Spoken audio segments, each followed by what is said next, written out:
Welcome, everyone, to the first episode of 2019 of Weekly Games Chat. I'm your host, Chris.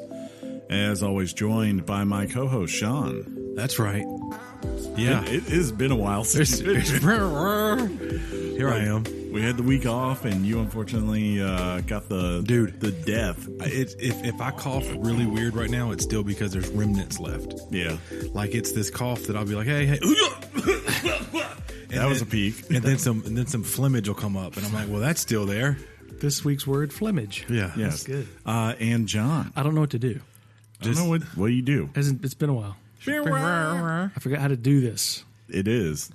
It feels. Does it feel a little weird? Because honestly, you specifically, I haven't seen you since you've been. Since sick. you be gone. I haven't seen you in 3 weeks. Next year, when Sorry, we did see each other at lunch yesterday, but at that point, I hadn't seen you. That in was 3 just weeks. to break the ice.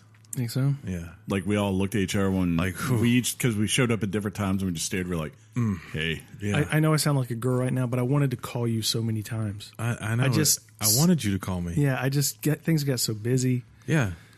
I sound crazy. like a man. Crema. I wanted to call you so many times. Crema. Christmas is never not busy Yeah. for me. Crema. Sucks.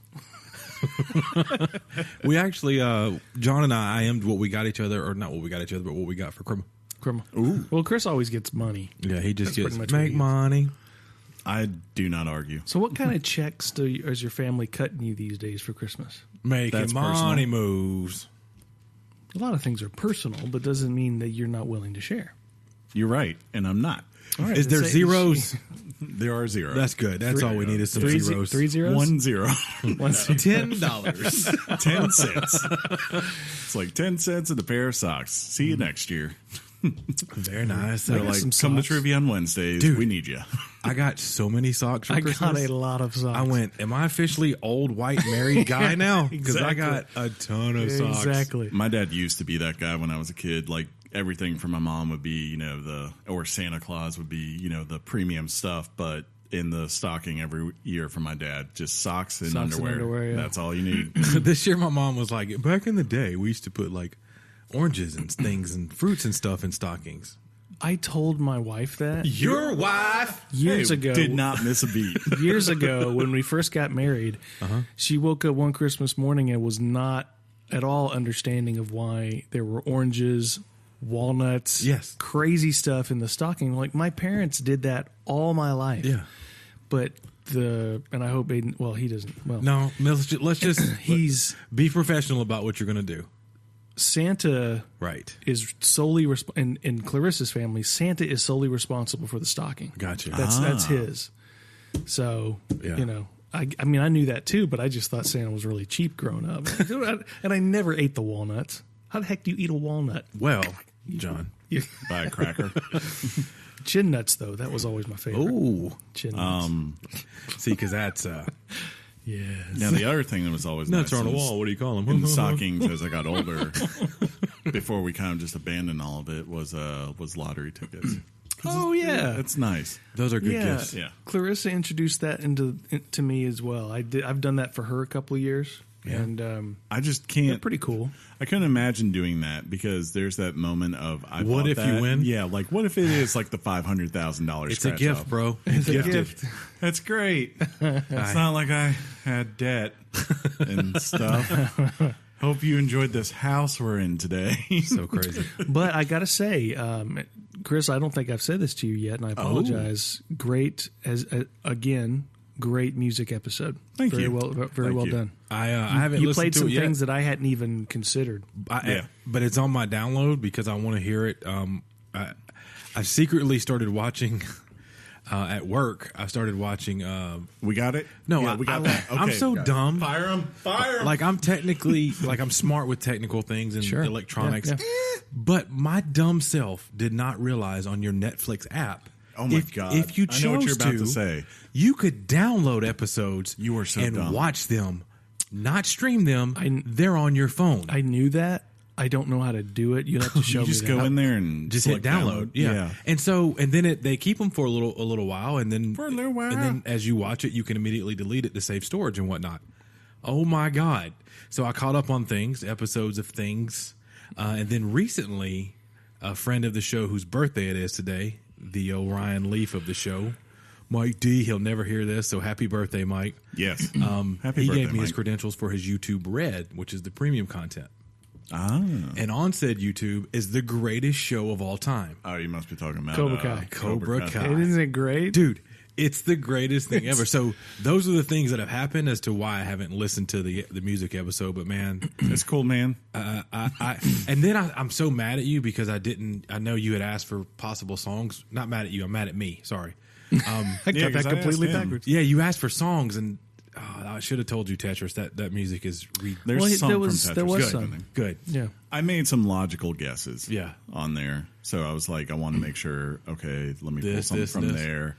I pulled a song from Monster Hunter World. Epicness. Yeah, I really can't wait to hear it. Every year, it's dare I say, tap natch.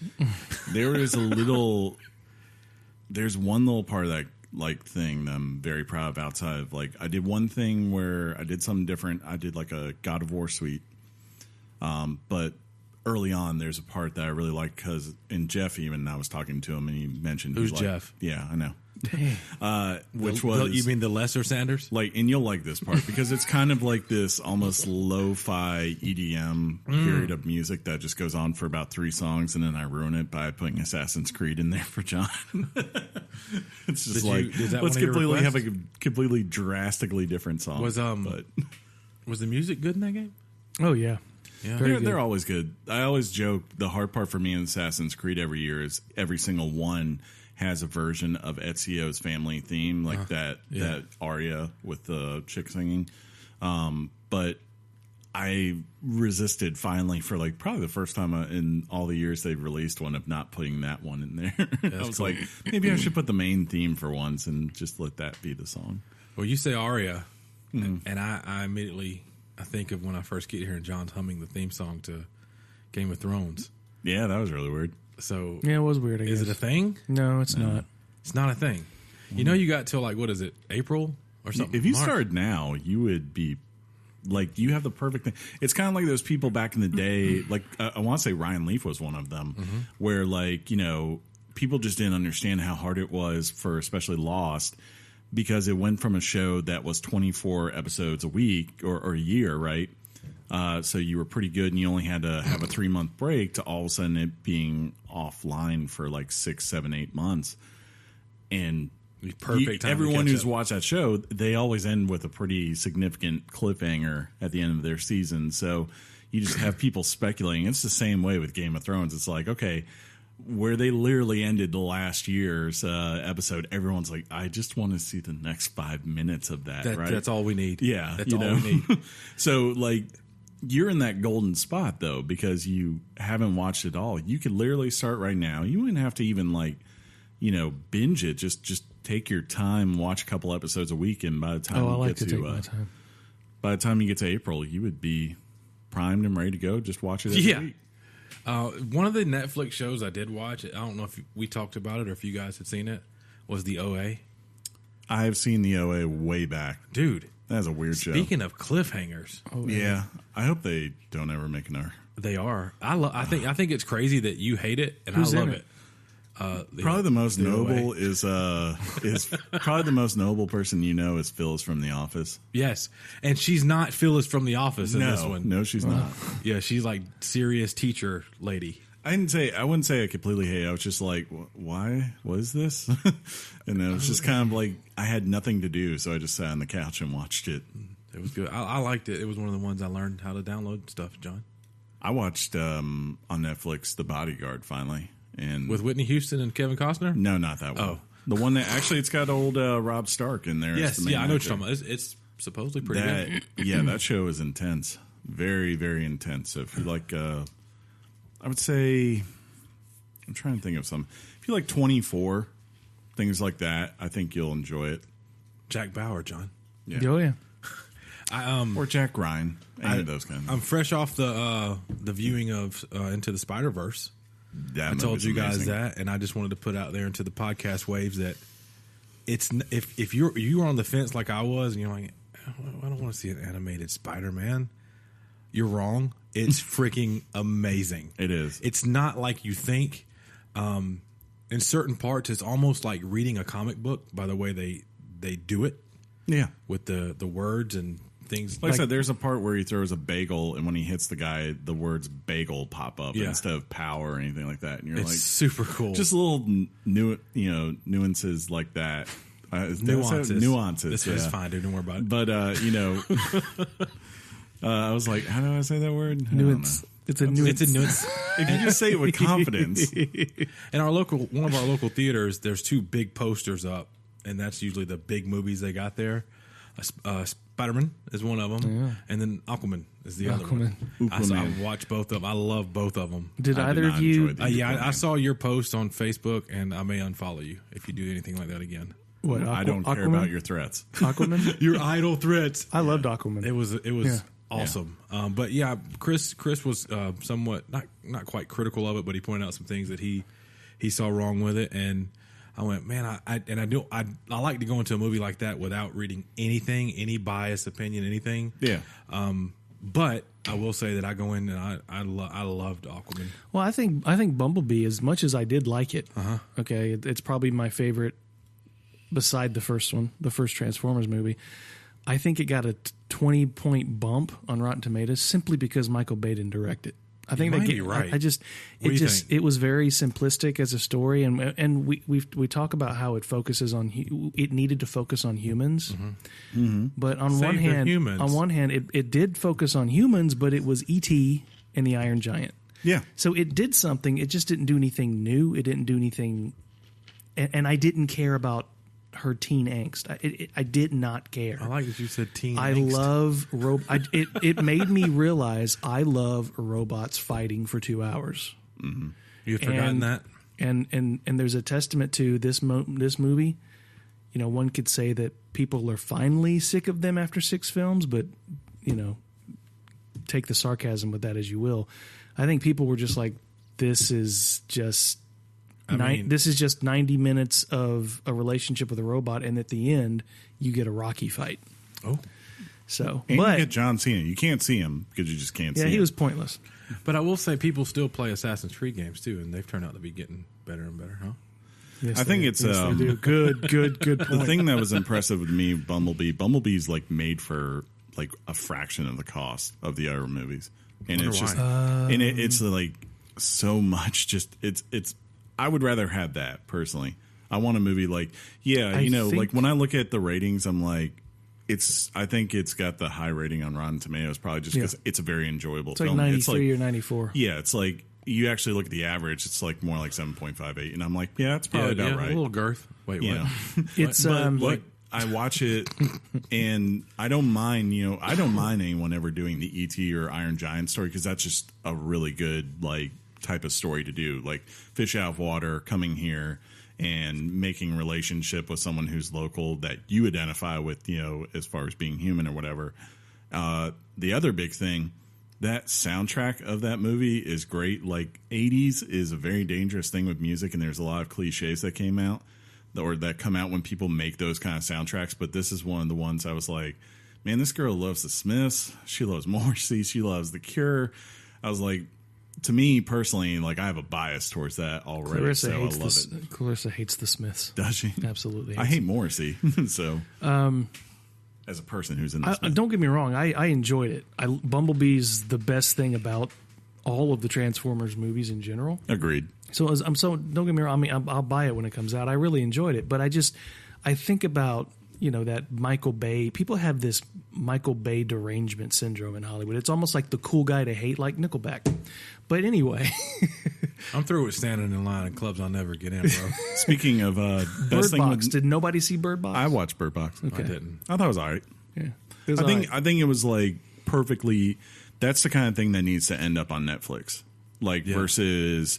Like, I'm more heartbroken that Roma went straight to Netflix instead of the theaters because that's a movie I would rather see on a screen because it's a very cinematic, like... Bro, you got a big TV. Yeah, no, but it's still not the same. It's just not the same. Get really close to the TV, bro. But on the other hand, like, a movie like that compared to, you know, Quiet Place came out this year, and they're kind of in the same vein. To me, that's like nailing it at every step of the way, right? Whereas this is like, here we have an interesting idea, but... not sure if it would do great. Like, I think if that came out in theaters, I don't know how much it would have made. versus like what it did where it came out on Netflix and apparently 45 million people watched it in 2 days. Yeah, people in the theaters, in the movie business, they put their movies out there would love to see that many eyes on their movies. Correct. I mean, what seemed like this did Avengers type business if you think of the number of eyes that watch this movie. Yeah. And John Malkovich, for some reason, played John Malkovich. He does Shut the door. He does that a lot. There was that. Yeah. Yeah. Being John Malkovich and all, you know. I like the back half of that movie a lot. Like, what, Bird Box? Yeah. The first half I was like, and this is predictable, but then afterwards, like once it got past that, because you knew what was going to happen, right? Like with 90% of the people, I was like, well, they've kind of already told me. So, but once I got past that, I was like, okay, this is actually pretty tight right here. So it was really cool to watch. Yeah, I enjoyed it. What were you going to say? I forget. That happened to me today. Yeah. I forget. What else? I watched so much stuff. I watched stuff that I won't talk about here because it's more Oscar and art house, and I don't think John wants to hear about Spike Neither Lee does Sean. films. Let's be honest.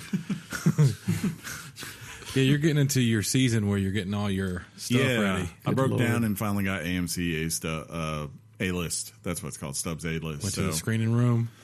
But, well, they don't have that. I don't they think. do. Oh, yeah, they do. But like most of these films now, they don't just come to that. They come to all those little reserve theaters, like where you have the reclining chairs. Yeah. So, but I watched a lot of good movies. There's definitely some good ones to watch. There's a lot of controversy this week in that world. But you said it right. We can't say anything, dude. Yeah. Yeah, it's legit. Yeah. But Into the Spider-Verse won Best Animated Picture. When? For Golden Globes. For the Golden Globes. Yeah. So did the old Gaga. She won like something and was all excited about Best it. Original Song. Yeah. She lost the one she probably wanted to win. But The actor part? Yeah. Yeah. But I didn't have a problem It's probably with it. fine. Yeah. She's fine. It's probably fine. It's fine. It's fine. It's fine. I may have screen capped. I shouldn't say that. Never mind. Let's just say that she put some nice pictures out there. Ooh. And I needed to show people. Would you like to see? No. Why not? Oh, my phone's saying you would like to see. I don't know who this is. But No, Sean. No. Don't Sean. make me. Sean, no. Don't do it. No, Sean. No, Sean. No, Sean. I would not like to see that. That's hard to do. So we're all in agreement that nothing else of note happened during the past. Alabama lost. I really almost didn't come today. I told you nothing Why? of note Because happened. I literally. I'm not being funny when I say this. You're a Georgia fan, and you to go to that game and lose that game, it hurts. Like if you're a fan, I'm just not. Maybe next week we'll talk about all the things, but All the small things. It literally just happened. So hey, congrats to Clemson. They literally beat us and beat us well. Yeah. Dabo Sweeney, I think, is He doesn't want to talk about it. definitely. I don't care. He cannot talk about it. I'm fine with it. I kind of, I have to say, I think he cemented himself as being the second best coach right now in college football, and he's very deserving. Ooh. Yeah. It's nice. I actually I handled it well because I was just like, I guess as being a fan of things like the Redskins, the Wizards, and all that, it's like What I'm used, dude? I'm just used to let down. Don't let you can't, Chris. I'm used to mediocrity. Jesus Christ! You're gonna make me say things I don't want to say, Chris. But in the end, congrats to them. Hopefully, it retools us and just makes us come back more focused. Sometimes you gotta lose to get knocked down to get back up again. Hey, that was a song. Yeah, I made sure. Tub thumping. But they did everything right last night. Like I said, man, a lot of if you follow sports and you follow college football, a lot more people were probably happy of that outcome than the people who weren't happy with that outcome. For sure. And it needs that sometimes. Yeah, that's sports everywhere. Like I think everyone relishes when the Patriots lose, or probably if you didn't have LeBron, right? If it was just the Warriors whooping up on the NBA and it was a different opponent every year, whenever that team fell in the finals, everyone would go ape about it, right? Because people don't like it unless it's their team, someone coming up and owning a sport. It's just, I think it's in our nature. Well, I think elephants are just allergic to cats. Not allergic to dogs, though. Not at all. No. Or other kind of cats. Well, they're allergic in the first half, then they take Zyrtec and come back out. Apparently, they're just allergic to Longhorns too. Speaking of the Longhorns, I think they're one of the teams. Not just because they beat Georgia, but if you watch that coach and his progression when he takes over a program, Tom Herman, and they go from like a 7-6 type season to a 10-win season this year. I think they're going to be a team in the mix next year. I think. Particularly that win is going to help recruitment for sure. I think the big story coming out of bowl season was that the Big 12, while it's not quite to the SEC level, right? I think they passed the Big 10. I think like everyone now is looking at that and thinking, because like Baylor shut down Missouri or whoever it was. Like they were the only ones who could go toe to toe pretty much every game with the SEC. Yeah. I think you're right. I'm interested to see like what an Oklahoma does to replace a Kyler Murray, but they're probably going to get somebody really good. Who knows? Well, I'm sure they're going to go after some guy who's unfortunately a backup on our team. Yeah. I at first, I'm still torn about what I think he'll do. Like I said, whatever he does, he's handled everything with class. We're speaking of Jalen Hurts. It wouldn't shock me if he stayed. Me either, because I think he does like the team. Yeah. He loves the coaches. I think he loves the university, but he's graduated. And if he wants a shot at an NFL career, he's in a situation where he can immediately go play somewhere. Yeah, Oklahoma might be a great fit for him. Yeah. I keep looking, like, even if you think of like something like Ohio State, right? Uh-huh. He could sit back and wait and see if Old Fields there from UGA gets his waiver, and if he doesn't, well, they just lost their starting quarterback. They don't really have anyone. Did Haskins apply for the draft? He announced yesterday. Legit. So it's like you could go there for a year. Mm-hmm. You'll get tons of exposure. You get to play against Michigan. People will love you if you win that game, and then unless you lose that game. That's true. Which hasn't happened in a while. They were saying that the big one that actually makes a lot of sense, Houston, because of their coach has ties. So, he's from Texas. Yeah, he's from Houston. Shout out to my guys across the pond. Ooh. The Premier League's going on, but Tottenham lost a really bad game recently. Yeah. That they shouldn't have lost. God bless it. They're in the FA Cup now, John. Wow, really? Yeah. Or FA Cup? That goes on along with the regular season. Yeah. There's a Champions League going on. Are we still talking about football? We are technically, you know what I'm saying? It's the world sport. It's all good now because now we're moving on to basketball and hockey. By the way, Sean, the worst sports. Don't let Chris touch you in any capacity this evening. That dog has been bathing his hands all night. Dude, he does when he used to sit where you are. Yeah. I just hear and you look down and Penny's just dogging that hand. She'll do that. Like, I'll pass out on the couch, right? Mm-hmm. My hand will just be hanging off, and all of a sudden I just feel this weird sensation on my hand. I'm like, what's going on? Well, I get the falling asleep part, but you're clearly upright right now. You're recording. It's not gonna stop. I can't stop. It's like stop. You just learn to accept it. No. I close my eyes. No, wish for the best. You don't. John, do you let Burgess lick your hands? Not on purpose. Right. Do you just open your palm up and say, "Lick away, Burgess"? No.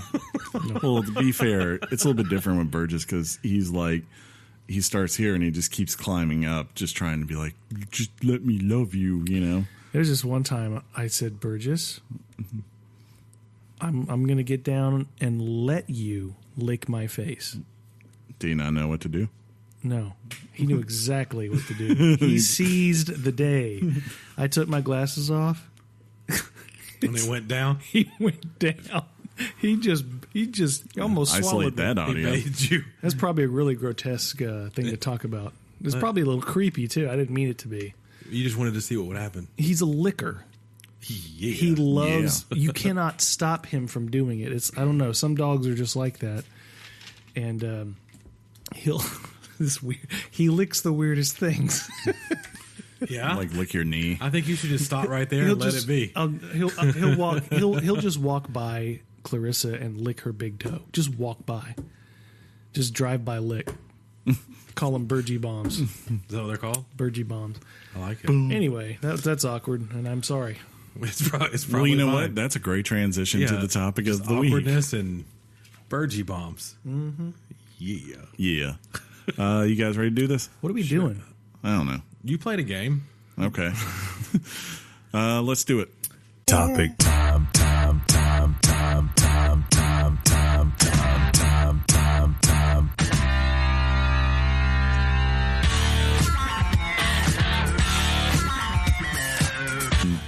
The topic is our top games of 2018. If in post you could really go like add a lot of echo and growth to that'd be great. Nothing like some growth. Yeah, a little, just Low budget here. Well, we just sound excited. Yeah. You really did come in flat on that one, bro.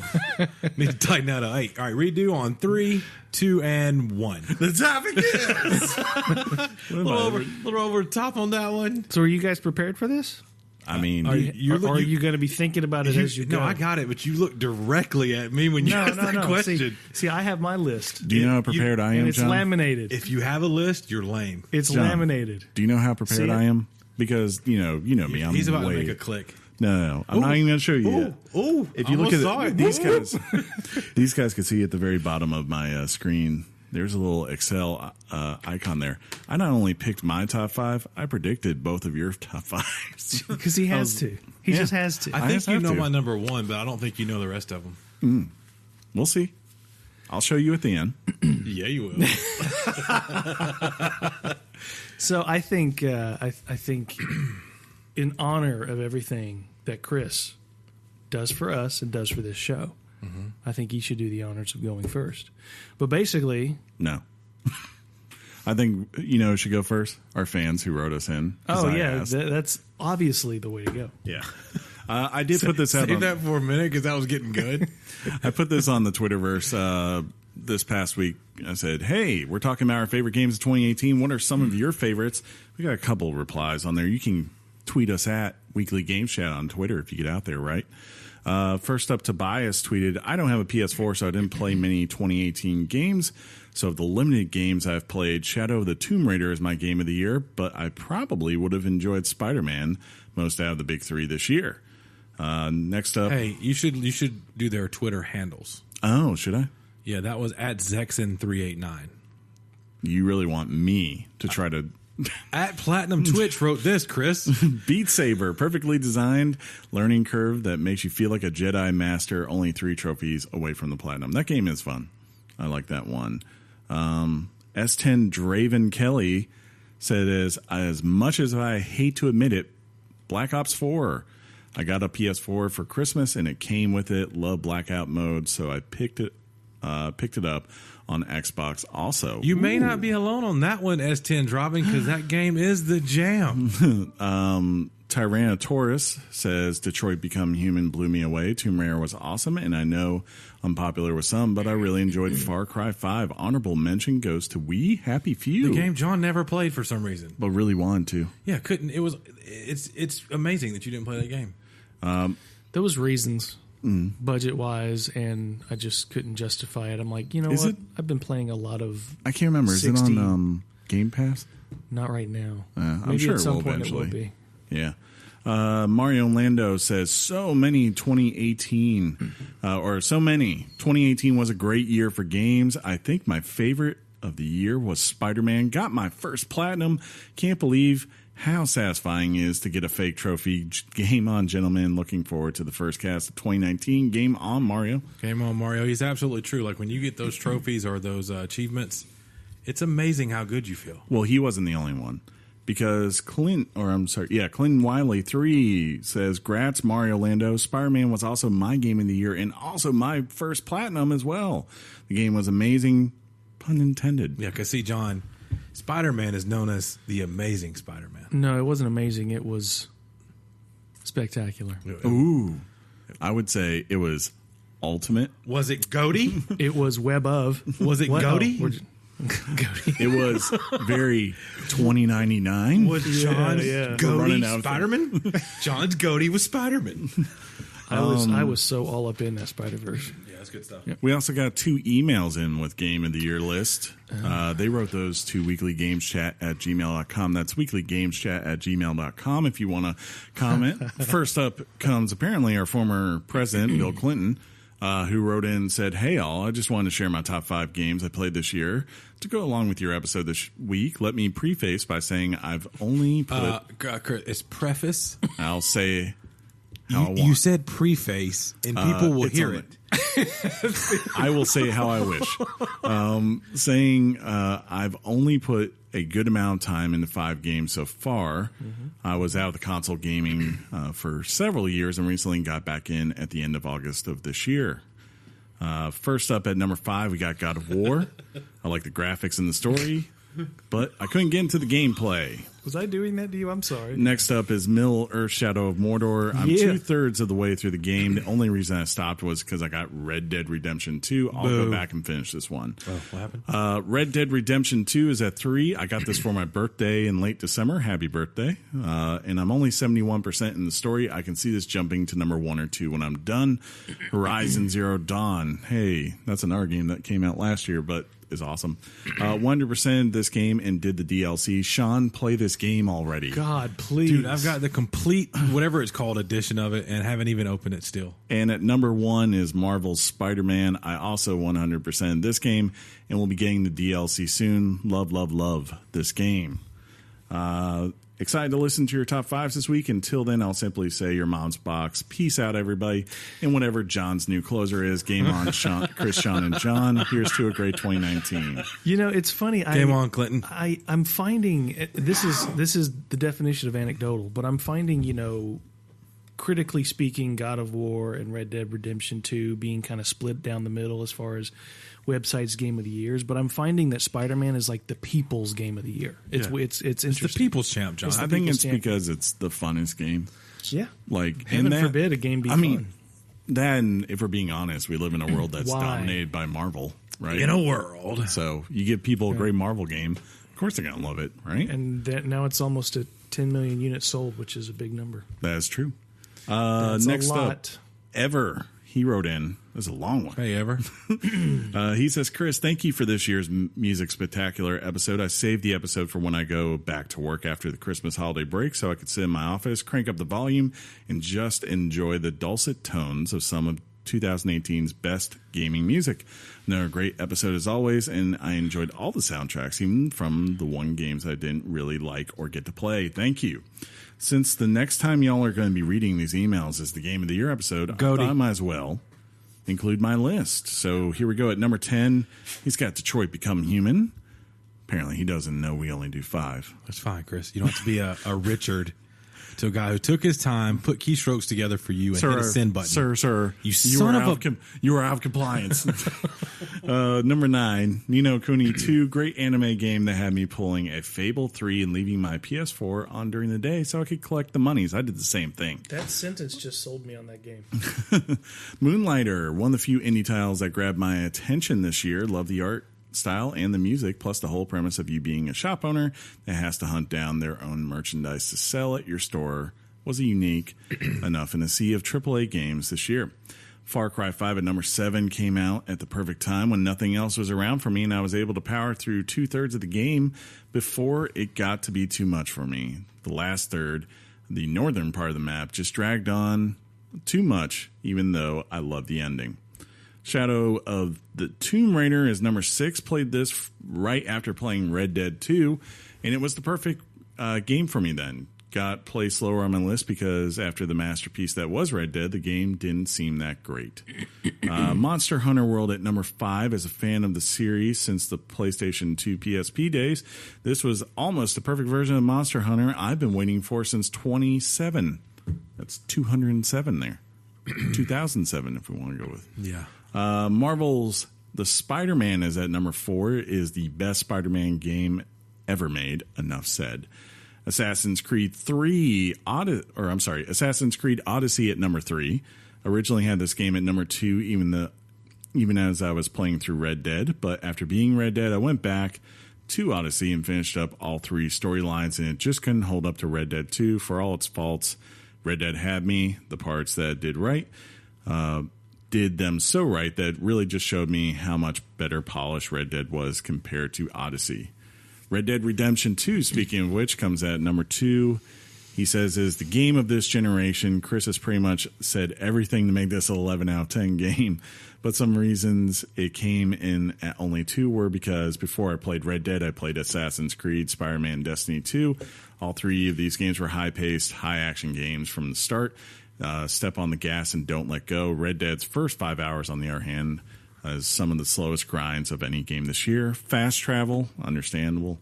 Bugs such as when he was fast traveling using carriage and using a carriage or a train, his horse wouldn't fast travel with me, so I get stuck at the other place with no horse and no stable near me. That does suck. And doing the one quest in Chapter 2 that had the big bug.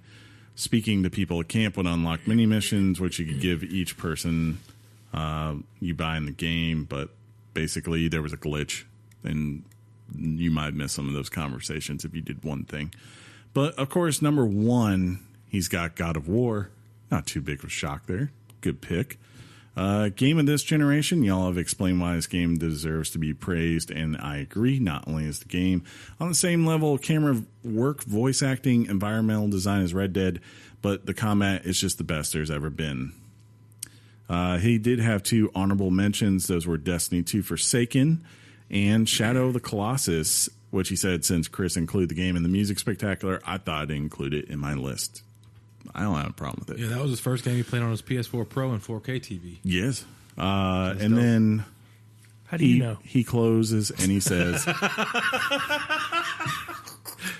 it's a long email. Just come in with a little tidbit and John's like, how the hell do you know that? Sometimes I have to edit. Yeah. But he finishes by saying another awesome year for gaming. Can't wait for 2019 and everything that's coming. Game on, guys. Game on, good sir. That's pretty good. And boy, was it an awesome year.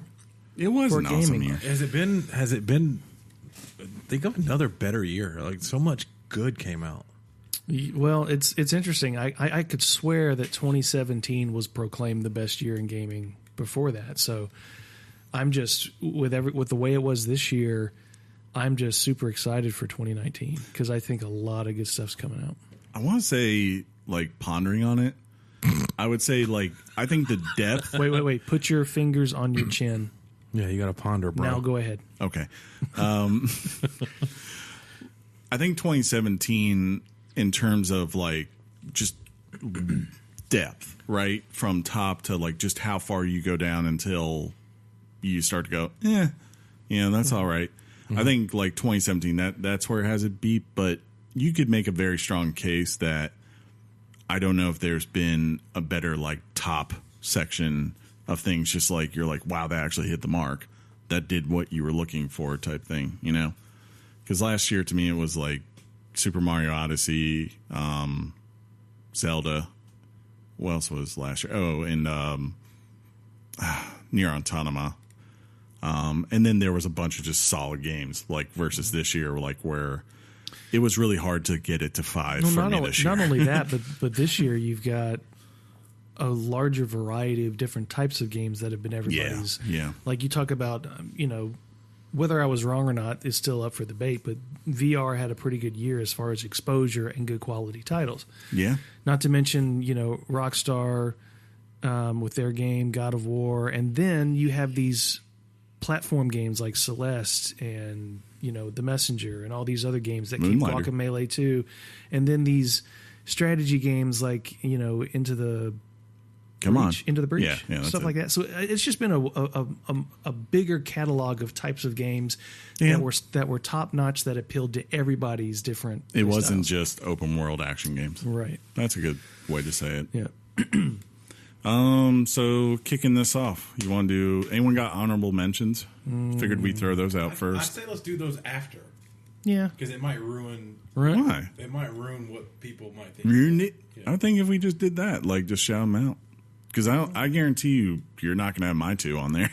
Well, you guys, if we're playing the What Sean's Top 5 game, it'll really illuminate some things for you. Ooh, okay. I don't know. I want to be surprised right off the jump by what your lists are, and I feel like giving our honorable mentions kind of takes away from that. Yeah. So we just 2 out of 3'd you, bro.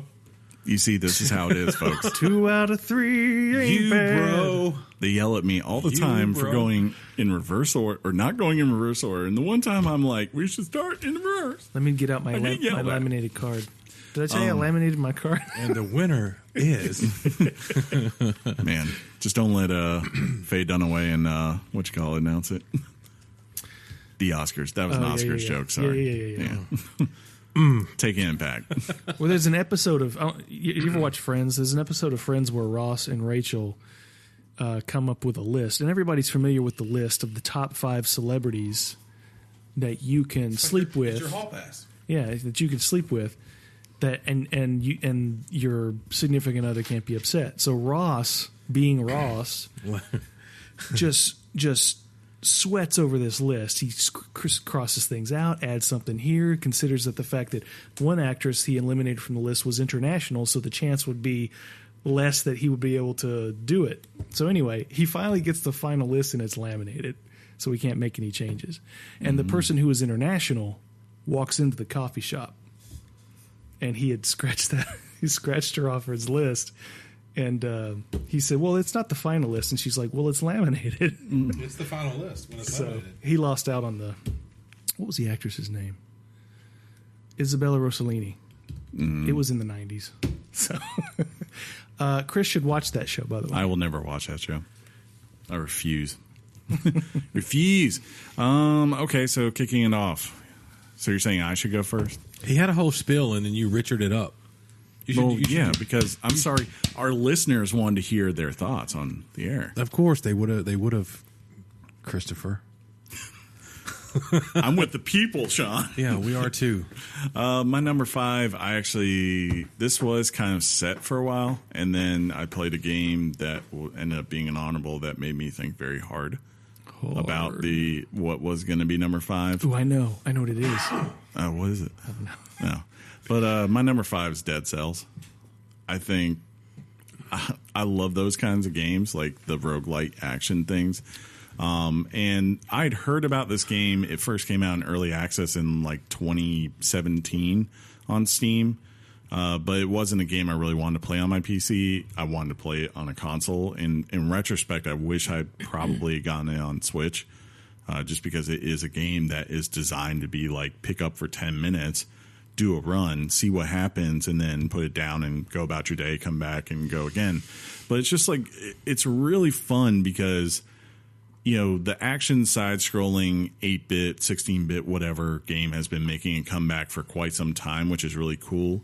Along with roguelikes, but I enjoyed this one more just because every run feels so distinct. Like, and I haven't had that in one of these yet, like where you can't just rest on your laurels and be like, okay, I want this and this and this, and this is always going to make me OP, right?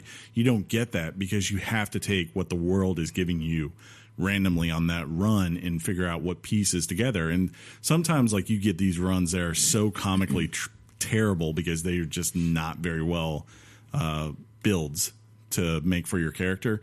But when you do get it right, you feel so boss in that game, and the music is just driving you to keep going forward.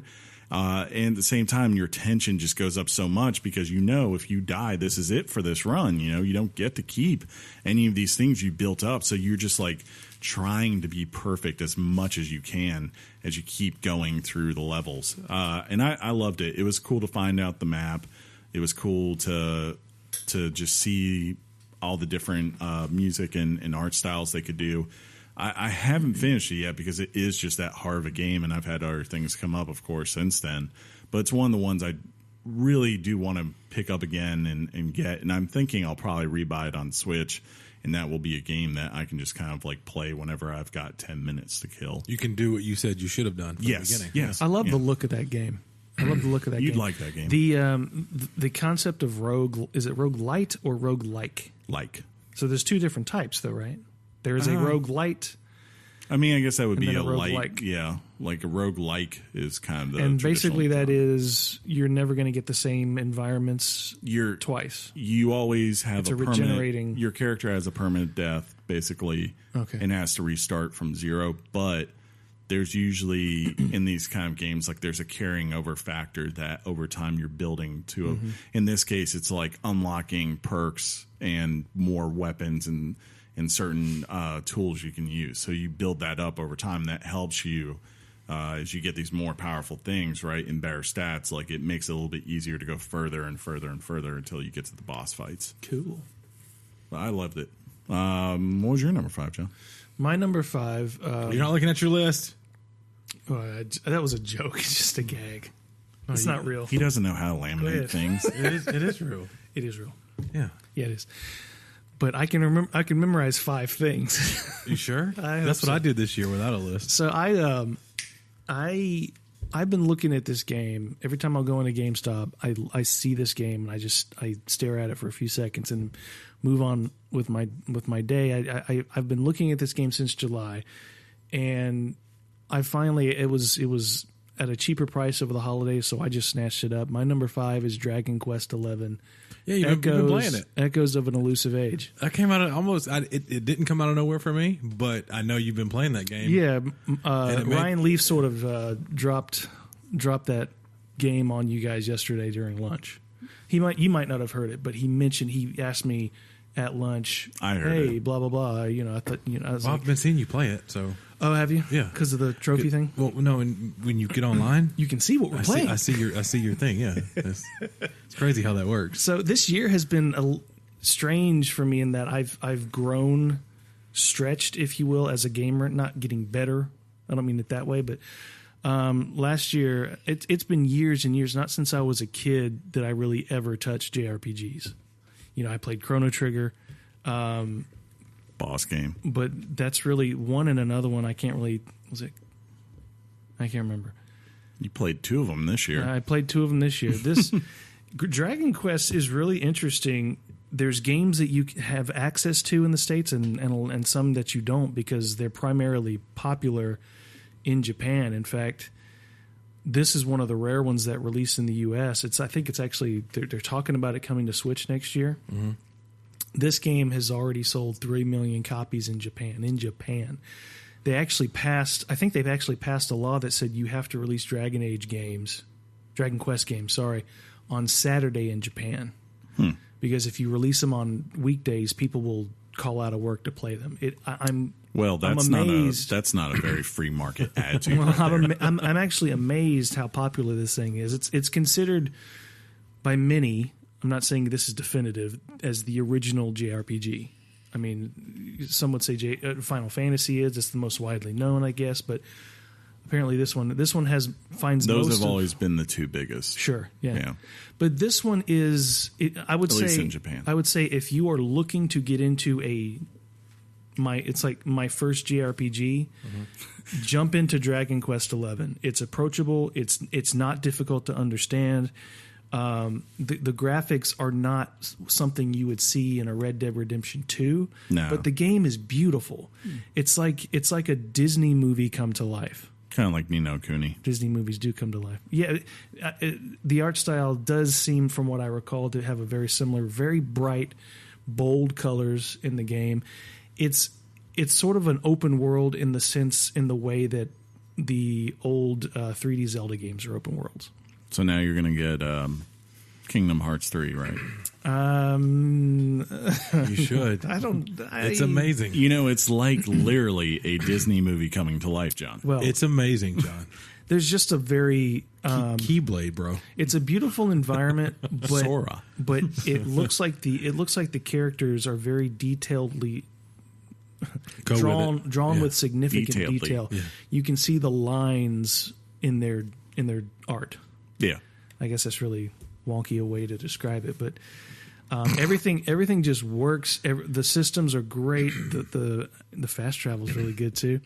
I wonder if all of your games are going to have really good fast travel. Only you know that, John. That's funny. But most importantly, I think they will. I'm really digging the story, and I'm really digging the characters. The characters are just this eccentric, lively group of people. Almost done with the game. Haven't finished it yet, but I put a significant amount of time into it, and I cannot recommend this game enough. 80 hours?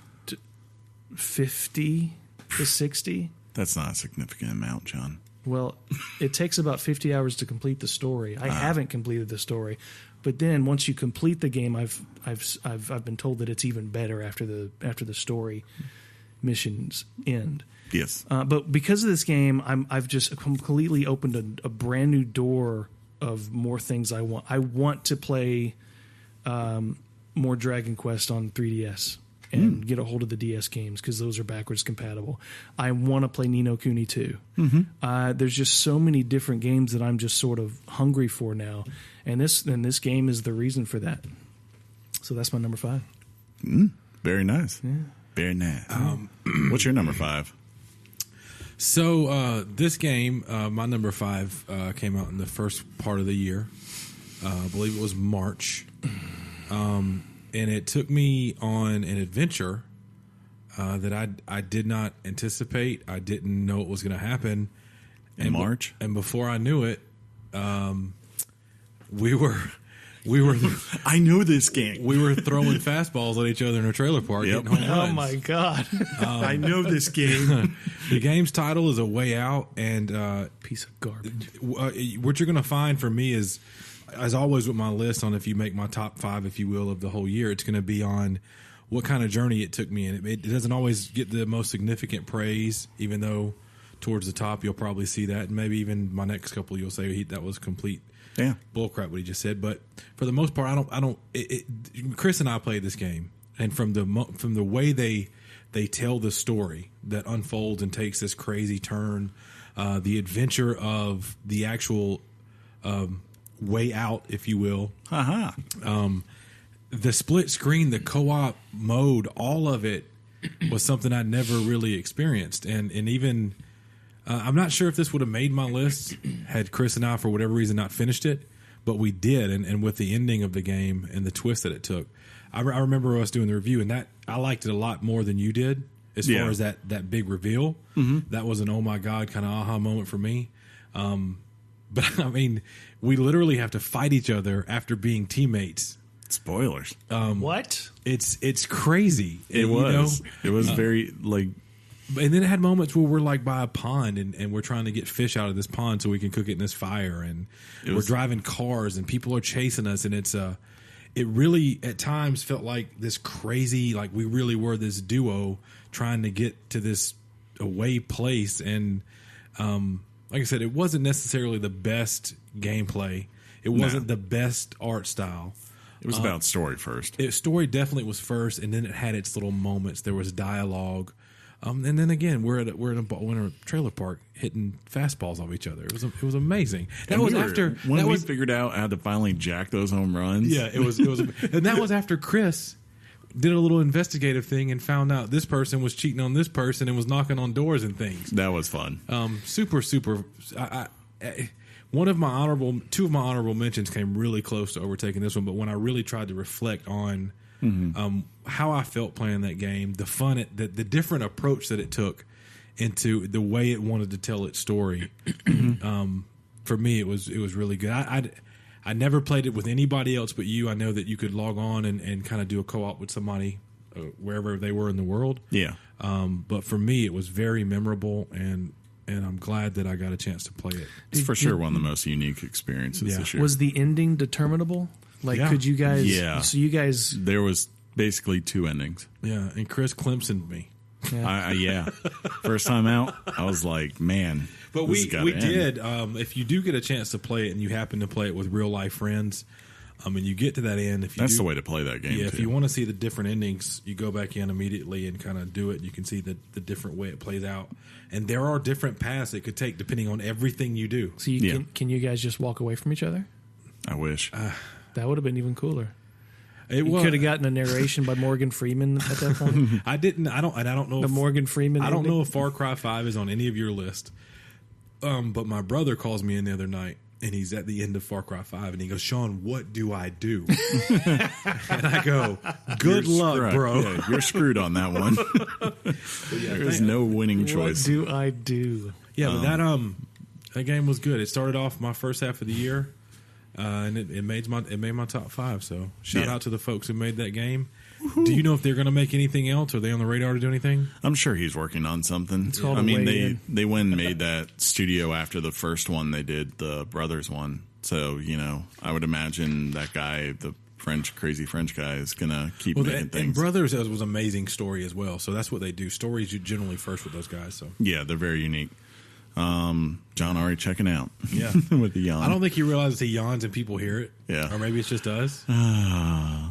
He was looking at me. He was intrigued on what I was saying. So maybe he's not checked out yet. Give me that vape. My number 4, I'm going to just venture a guess is probably, well, I don't think you ever played it, so it won't be on yours. Maybe I'm wrong. You'll let me know. I know it'll be on your list. I'm very certain of that. Ooh. Probably higher than where I have it. Oh. My number 4 is Marvel's the Spider-Man. Number 4. Yeah. Did I play it? I can't remember if you did or not. I didn't platinum it, but I beat it. Did you? Yeah. Okay. You didn't beat it. We could finally do a spoiler cast on it. Yeah. Yeah, number 4. If there's, to me, this was like the year of Spider-Man, because if you ask me, and like, there's two things that Into the Spider-Verse and Spider-Man share to me, is that they both achieve the same thing, which is what I said a little bit or alluded to before. I think in both cinematic terms and in video game terms, they are the funnest games I played this year on a AAA scale, right? Like, it's not that it's like art or anything like that. You're just like, this is just fun to go swing around New York City and see how well it's put together. It's a blast. To do the challenges was a blast. To see all the different suits that were in that game that you could put on that, just allude to the various parts of Spider-Man lore. Even the collectibles, like going around that city and finding all 50 backpacks to kind of piece together the world that this Peter Parker inhabits. It was a joy. And I never, I was worried at first when I was playing the game that I was going to get bored with the combat, because it kind of felt repetitive, until I actually saw and started to notice just how valuable all those tools were that they were giving you and you were upgrading. And once I started doing that and messing with the different types of suit powers you could equip, right? Like all of that, it just made it so worth it to me that, I platinumed that game in 35 hours. I've never done that with anything outside of like a small game that is, like a little tiny indie game that might only take 2 or 3 hours to beat. Like for something of that scale, an open world game, 35 hours, I basically shut the world out for a weekend, and that's all I did. And I do not regret it one bit. I needed you that weekend. I called you 17 times, bro. I'm sorry. It's Rabashaba, dude, or whatever it was. What does he say? Walter from Big Lebowski? I don't remember. Yeah, I can't remember the Jewish holiday, but he can't drive. That was my whatever that holiday was for you. He was Jewish that weekend. But you're not Jewish. Yeah, but for that game I was. You don't care about kosherness. I like kosher hot dogs. I'm hungry. But Same. But yeah, even to its credit, like the final fight, like a lot of times those games, they don't feel like they nail the end that well, just because it's really hard to figure out a good way to end them, I think, where it makes sense. This one totally made sense. Yeah. And it felt right. And the effects of it. So right. Yeah, like the effects after it ended and the outcome, the aftermath, were so powerful that it's like, this is what Spider-Man is. This is why it's so good to finally see this in a game, where it's like being Spider-Man. And you saw also a little bit amazing in Spider-Verse. It's like being Spider-Man seems like it should be the most awesome thing in the world. And on surface it is. But when you think of Peter Parker's life and where it goes and the things he's had to sacrifice to be this character, it's one of the saddest things, and you just have that much more respect for the fact that he's willing to go through all that to do good and do right and live by these values that he's been instilled by people he loves. Honest question. We all played Spider-Man. Sure. We all beat Spider-Man. Uh-huh. Was I the only one that teared up? Oh, no, I cried. Okay. I cried like a little baby. That starting from the dialogue of the final fight all the way through the next maybe 15 to 20 minutes. Pure awesomeness. Mm-hmm. Yeah, for sure. And just like even things like you knew what was probably going to happen, you were totally okay with it because it was done so well. Like, you know, they dangled that one character out very early on, and you're just like, well, you know where that's leading, but it's totally fine because it's done so well. Oh, that you have to applaud. Did any of y'all watch all the way through the end of the credits? Yes. Okay. Did you? Mm-hmm. I don't remember. Yeah. Well, first of all, the credits are ridiculously long. Yeah, they are. Typically are. Well, and there was a skip option, but I needed to get a trophy, I think. Yeah, I did not skip. Yeah, and at the end, there's a little Marvel-esque thing to it. So maybe you should go watch the credits, John. No, I think I did. I just honestly don't remember it. It's been a while. A while. Did you sit through the credits of Into the Spider-Verse? Yeah. Yeah, that was good too. Yeah, it was awesome. Point. Did you sit through the credits of Bumblebee? I sat through till they had the tease, and then I looked online and said there wasn't anything after. True. So I was like, okay. So you saw the tease. Yeah, True. All right, you're number 4, John. We're at an hour. Oh, yeah? Let's do this. Well, my my number 4 is Octopath Traveler. Oh! I knew this would be on there. Yeah. I cannot say enough about this game, but I will. This game is a JRPG. Brilliant. It is absolutely brilliant. Everybody, I did not know what to expect of this game when it came out, and this was actually the first JRPG that I dove into. Yeah. Did you beat this one? Beating this game takes like 200 hours. It's just really well, I meant like it's you beat all main story. That's like saying you beat Xenoverse. Beating this game takes like 200 hours. Just regular beat. It's long. Long. Yeah. It's very, but it's awesome. Each character, which is 8. Yeah. has four separate chapters. Correct. It's a beast. It's just it's a monstrous game, but just the saddest look. There's been some criticism about the story and the fact that the 8 travelers don't mingle into a final act where everything they're doing centers around this first thing. But to me, that's how real relationships are. That's how real friendships are. You don't commingle into this one goal. You support each other's goals. And I thought that was a very real approach to a game. That's why I love Mass Effect. Maybe in the next game, which I hear they're working on, they're going to do something a little bit more about that. But the star of this game are the environments and how they blend modern day graphics such as water and snow and things like that with 16-bit graphics. It is one of the most beautiful games I've seen this generation. Not because it's technically beautiful, but because of the aesthetic, it almost invents. And the combat system is like second to none. It is just a phenomenal, deep, complex JRPG complex system. Something that I don't know that much about, so it probably sounds silly me praising it as much as I am. But it's like it takes this staff, this weak little staff that a character that uses magic, and makes that staff, that weapon, matter, because that staff actually, in some characters, in some enemies, is a weak point to actually break down shields. It doesn't take a lot of damage, but it's significant in making those shields break down. Just the combat system is phenomenal. Do you like wiping out the whole town? You mean going from person to person? Yeah.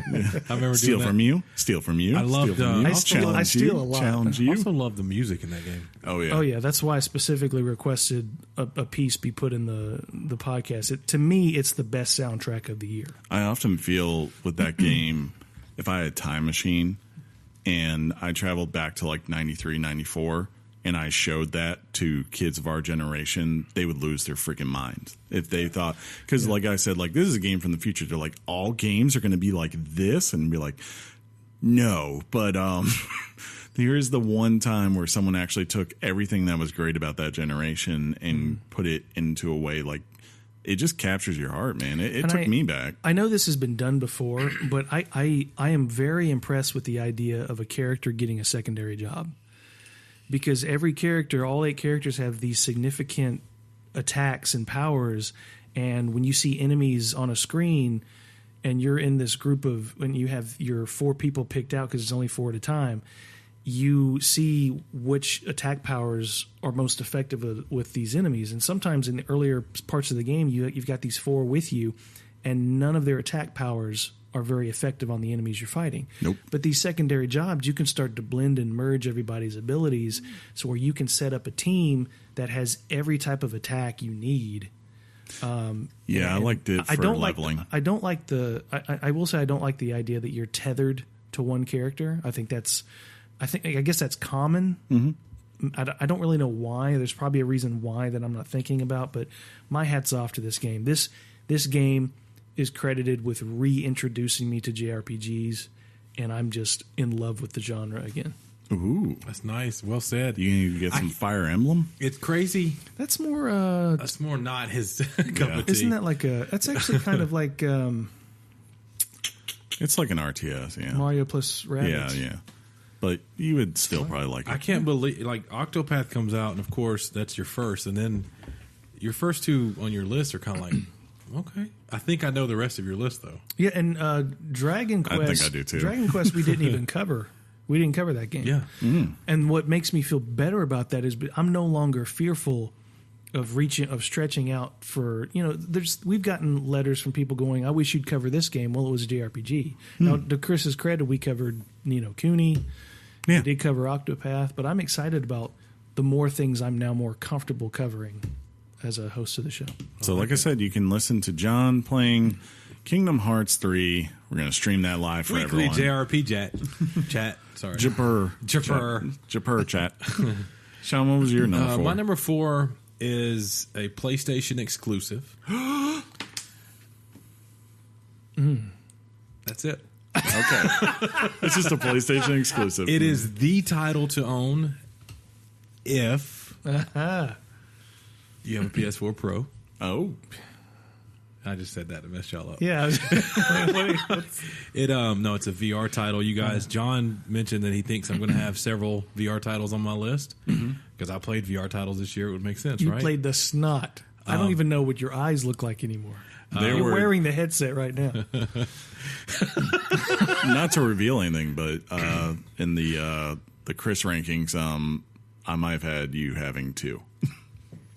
And let's see what they are. Yeah. Or let's see if you got the right order.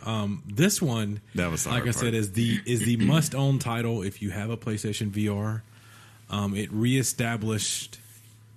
I shouldn't say reestablished. The fact that this comes from, here it goes, a demo and a fan request to make something more of it. Astrobot Rescue Mission Yeah, I remember you saying is that. amazing. Are you lined up so far? I might have had that on your list. Yeah, no, but are you lined up? Do you know if I don't it's know. number 4? I don't think my orders are right now. Okay. But this game, it brings the virtual reality platforming, fun, Mario-esque vibe to your PlayStation VR headset.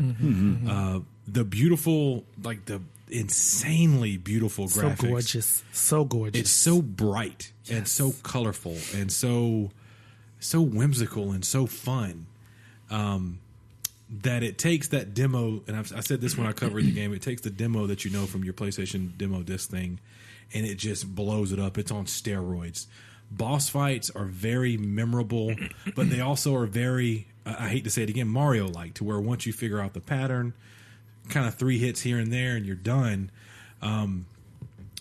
The story is not a really, it's, your spaceship gets blown up, and you got to go to these worlds to find your people, rescue the bots, and you got to put your spaceship back together. Better than Mario. But it's got a replayability factor because in each one of the levels, you have to collect your robots that are dispersed into each of the worlds and each of the levels. And generally in each level, there's 8 robots plus a chameleon that's hiding from you that you can only see when you're turning your head and looking around in your VR. And those chameleons unlock this kind of like other world it's harder and more challenging to kind of run through. Is there a shadow version of you in this other world? No, that would be really funny. That would be cool though. Yeah. But yeah, I can't wait till Astrobot Rescue Mission 2 or whatever the next Astrobot is. I feel like he's almost the poster child now the Astrobot guy for PSVR. PSVR. That's probably fair. They finally they put time into making a quality title for VR owners, and I don't think, like you said, you mentioned the VR titles were kind of rich this year, and I think there is a focus on Sony to kind of, they saw the response that Astrobot got. In some cases, the Game Awards, it won the VR Game of the Year. Yeah. And some people think that is the game of the year. It's like there are a ton of just indie developers that, you know, they realize that things like Steam, even the PlayStation Store and Xbox, and even now everyone's saying Switch is getting the same problem too. We're just making the small indie title, right? You know, something that's retro or whatever. It's hard to get it noticed. Mm-hmm. So a lot of these guys, they're moving to this medium because if you make a hit VR game that someone finds, it's pretty much a golden, you know, it's going to go to the front. PlayStation is going to promote that right now because they're trying to sell this device. It's also, the replayability also provides a challenge in some areas. Mm-hmm. You'll come across a new element and you'll go, I don't know how to get past this right now. Mm-hmm. And you got to kind of think about it. It's one of those VR titles where you're not holding your sticks and you're not having to stand up. But you're going to miss things if you don't stand up and lean and look behind little cavernous areas and really have your audio on with headphones, because you're going to hear things that you'll miss. It's a very immersive experience that now that I own a VR, and when you have those titles that do that, they're going to make a mark on you, and you're going to recommend it to friends, and you're going to wish that everybody in the world plays it. You can't say enough good things about it, and Astrobot VR is definitely one of those titles. And I want to give a shout out to Jeff's brother Darren. He bought a VR, got this game, and he, kind of like you did Spider-Man, you know how you kind of zoned in on it? He just went through Dude went through this game, couldn't give it enough praise. He said, man, this is amazing. Yeah, that one makes me sad because, like, with Tetris Effect, and of course earlier in the year Moss, right? I saw those and I was jealous, but I have hope in my mind because I keep saying I'm sure those are exclusive deals, and it ended up being true, of course, with Moss. And I feel like I have that same deal with Tetris Effect, where probably in 5-6 months it will end up on Oculus, and I can play it and enjoy it. But this one is produced by Sony as a Sony studio, so it's like, unless I finally, borrow bite, either borrow yours or just go ahead and bite and buy one. Which I'm kind of sitting back now. Like, part of me says, maybe they'll launch something a little bit more redefined for whenever PlayStation 5's coming. Like, maybe. Yeah. And that might be when I finally do jump on. I hope it's got backwards compatibility. If you were on the fence about a VR and the holiday season came, and it may still be that price, $199 gave you the camera, the headset, Moss, and Astrobot. That was my absolute dream package of VR titles. Even the camera, huh? You got the camera, the headset, Moss, and so then you just had to go get the two wands if you want them. For certain titles, yeah. So which is good because a lot of them, they don't require a lot of the ones that do require them were shooters. Yeah. Some of the shooters, though, really benefited from that little gun that you could buy that doesn't look like a gun anymore because of American violence, and they were I'm serious. They were forced to make something that looked like a toy. Yeah. Makes sense. So, yeah, that's my number 4, guys. Cool. Loving your list, man. Yeah. For real. And never in a million years did I dream that A Way Out would be number 5. I love that game.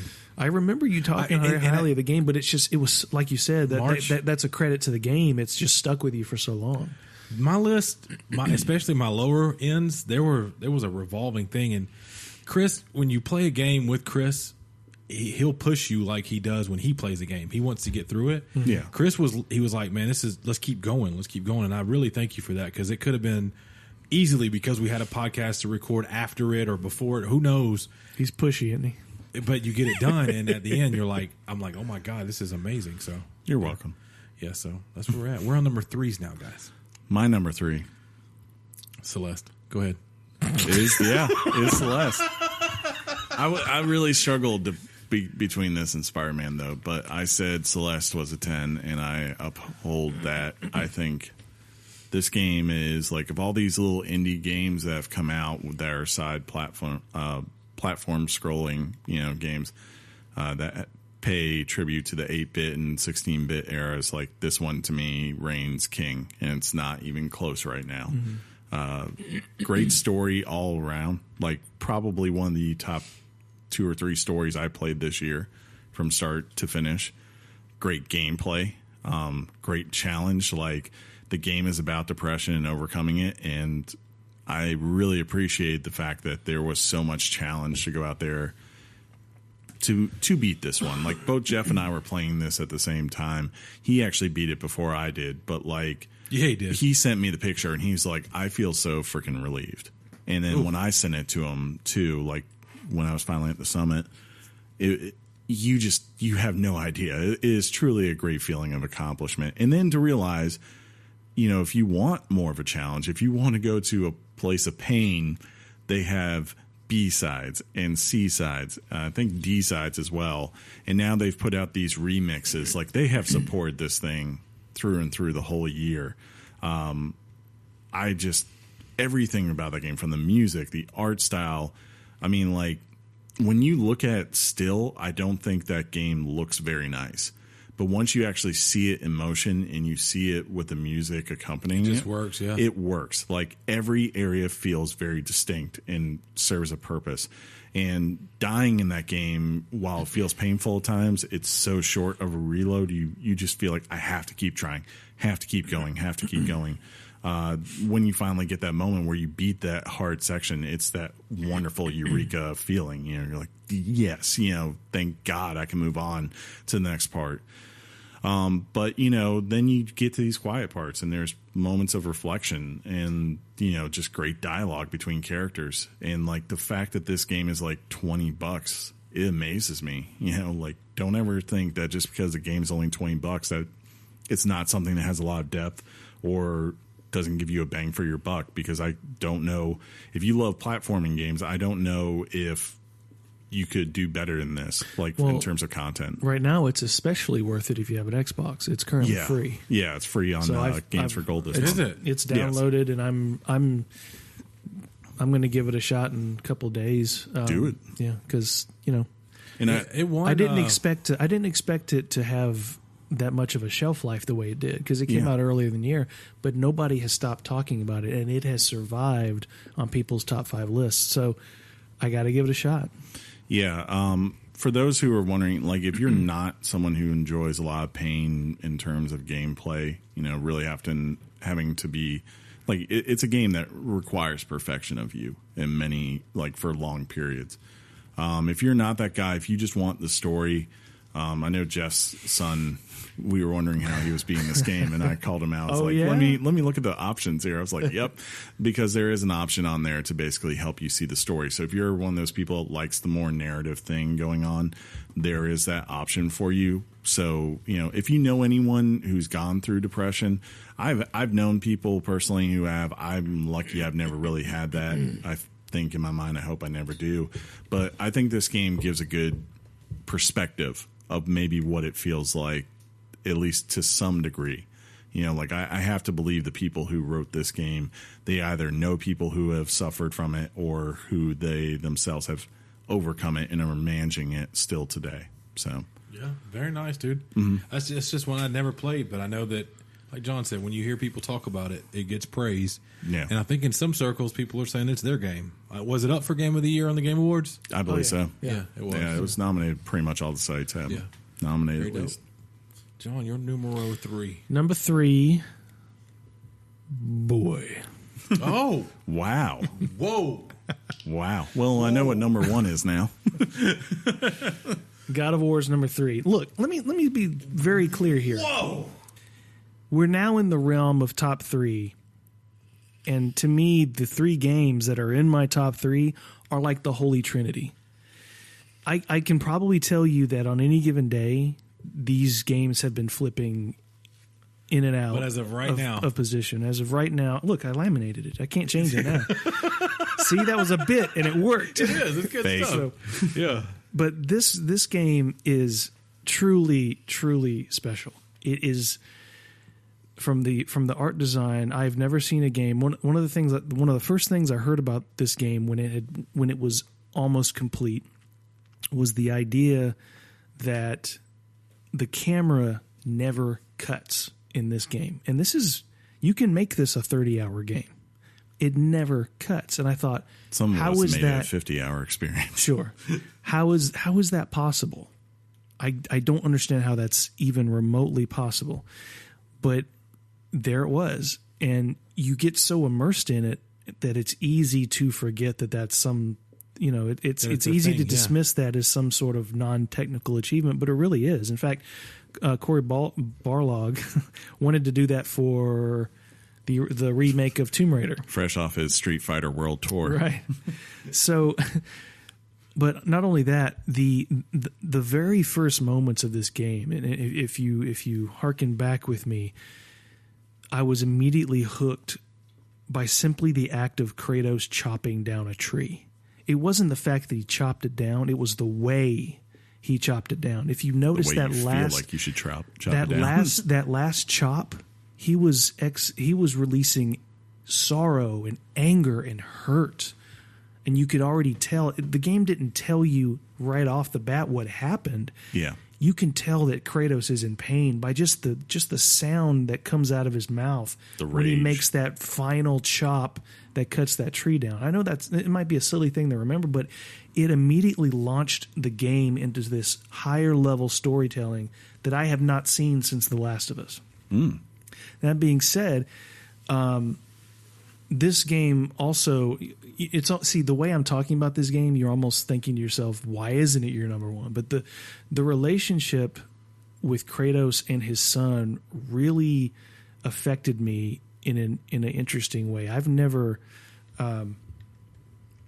have any biological children. I have a stepson. And a lot of people, Sean, I think you can relate to what it is to have a stepchild, someone you choose to commit to, someone you choose to love. And people argue that you choose regardless of whether it's biological or not, but this person that you're partly responsible for, and you have the, you have the disadvantage of not being able to connect with that child the way that their biological parents do. And let me be specific. His mannerisms. He'll never have my mannerisms. He'll never have that biological connection that reminds you of that parent. So it's always been a challenge for me, and I think we do great. I think we have a great relationship. But the difficulties, I related to the difficulties of Kratos connecting with his son. I can see that detachment, the way it's not always been easy connecting with Aiden. And it made me relate to him in a way that, you could never say over the past 15 years of gaming, I relate to Kratos. You know what I mean? Right. Something you would never ever think. Except for that time you painted yourself white with a red stripe down your There was that time you called VP the God of War and you had to end him. That's right. But look, one of the downsides of this game, not because of the game itself, it's everybody before this game was like Kratos this, blah, people, I think this game, unfortunately, have turned the previous games, which 1 and 2 were both games of the year. People forget this. Old David Jaffe. Have just sort of made these games, it's almost like this game was apologizing for for Kratos' past, that kind of thing. But it works so But it does. Yeah. That's the brilliance of it. It works so well.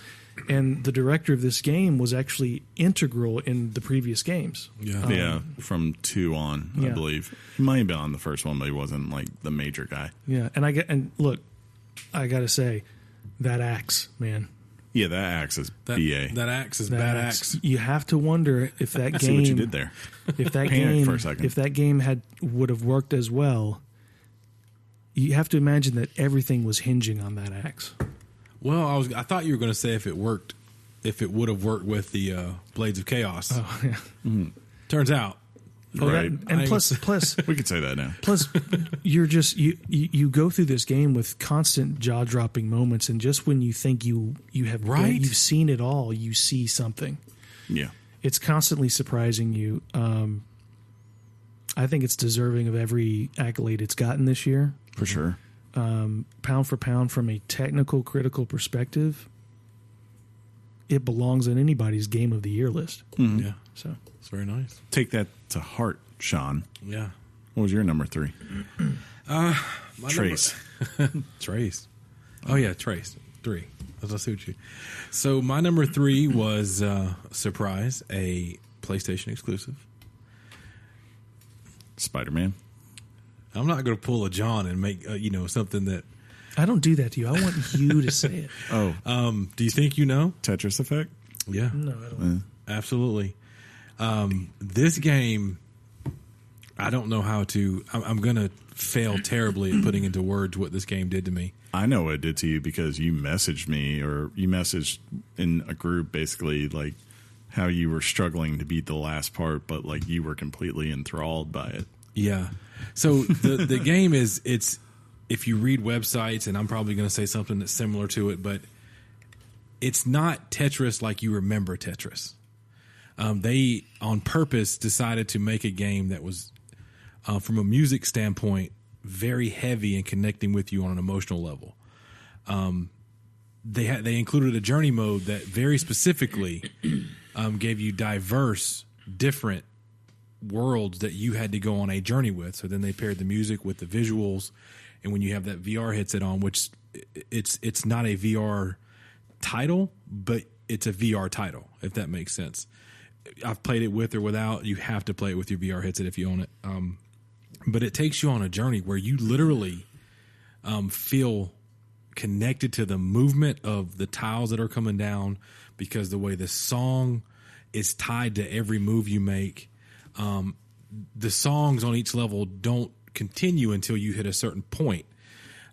Case in point, the last level, it's called Metamorphosis, and it's the very end of your journey, and you're there. So you're turning into this thing of, I guess, like your soul, your being, your conscience, whatever you want to call it.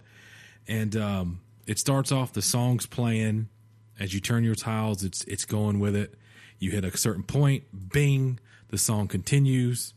You hit the next point, bing, and then finally, when you do what you got to do, somebody said euphoric before, eureka.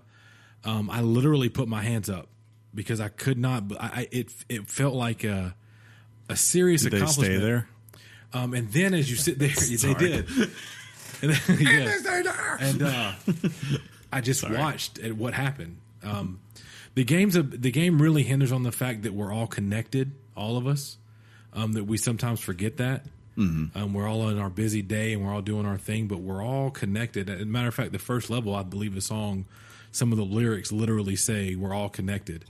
But it was absolutely amazing. And upon actually completing that final level, it instantly catapulted from out of the top 5 to immediately, do I take this all the way to number 1? Where does it feel right? And I flip-flopped Astrobot in this game because of the VR titles. I didn't want to saturate my top 5 with VR titles, but this game made an impact on me from a gaming standpoint that I didn't expect a Tetris title to. Mm-hmm. And I can't tell you, as soon as this soundtrack becomes available for purchase, which it's not, mm-hmm. I mean, you can go listen to it on YouTube and kind of experience that journey. Yeah, that's why I'm buying it immediately because that's how awesome I think it is. I thought about you with this game a lot because, like, I was wondering, was it a game that you were just going to kind of like play a good bit and then do the review?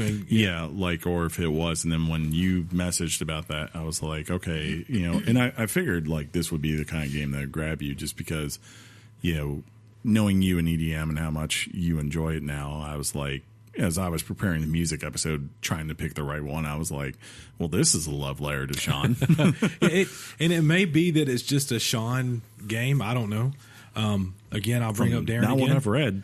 Eurogamer, this was their game of the year that was released recently. It's an amazing story. Yeah, it's so dope. The fact that this game probably one of the most, if not the most influential game of all time, has been redefined and catapulted into popularity. I mean, I'm kind of plagiarizing a little bit from a theme from Kind of Funny was doing when they were doing their Game of the Year list. I don't know if you heard that episode, but they're talking about this year being the year of impossible.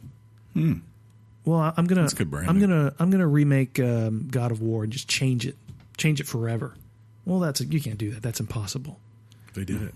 Well, I want to make this superhero game, and this is what I want. You can't do that. That's not going to work. That's impossible. I want to take a 30-year-old game and redefine it for a new generation. What do you want to do? It's Tetris. You can't do that. Yeah, That's right, impossible. right. And I feel like even with Celeste, I want to make people connect with the concept of a mental disability through a platformer game. Yeah. You can't do that. That's impossible.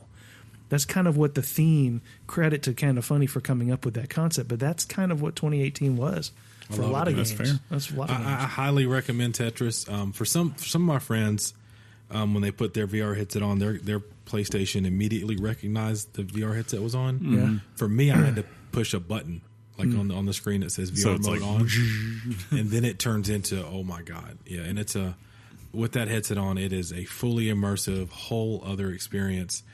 That again, don't take this as just another Tetris. I think you'll be sliding yourself on a possible memorable experience that you'll have with a game that I think is, like John said, they made the impossible possible. I love it. I'm really glad that the creator of this game has done many games that I think have always been cult favorites. Like before you had the Guitar Heroes and all that blow up, this dude's games, Rez, Luminous, all that. Luminous, dude. That was, I've heard some good things about Luminous. Yeah. Luminous is the jam. That was what started the music game genre, or took it to a place of artistic place that you just did not see anywhere else. And even a couple of years ago, Child of Eden was really good. Yeah. So I'm really glad that this dude is finally getting a game that seems to be on the platform of VR, is financially successful. Yeah. An achievement. And then also to the point where, as we noted, like one game of the year for Eurogamer. I think it was nominated for IGN's Game of the Year. I don't know about any of the other sites, but I want to say Polygon had in their top 10 as well when I was looking at their stuff. So I'm thrilled for them. And I keep saying, I'm jealous that I have to wait to play this on Oculus.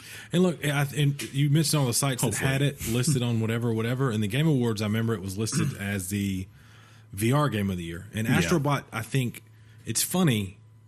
I think Astrobot kind of deserves that nod, if you will. But I easily could have saw Tetris winning once you complete Tetris and see what it all has to offer. And then even away from the journey mode, it has the classic Tetris challenges that you can do. It has weekend events. It has a community. The main area board from the start menu has the world. Yeah. And you see everybody who's playing and their levels and their little icons floating around.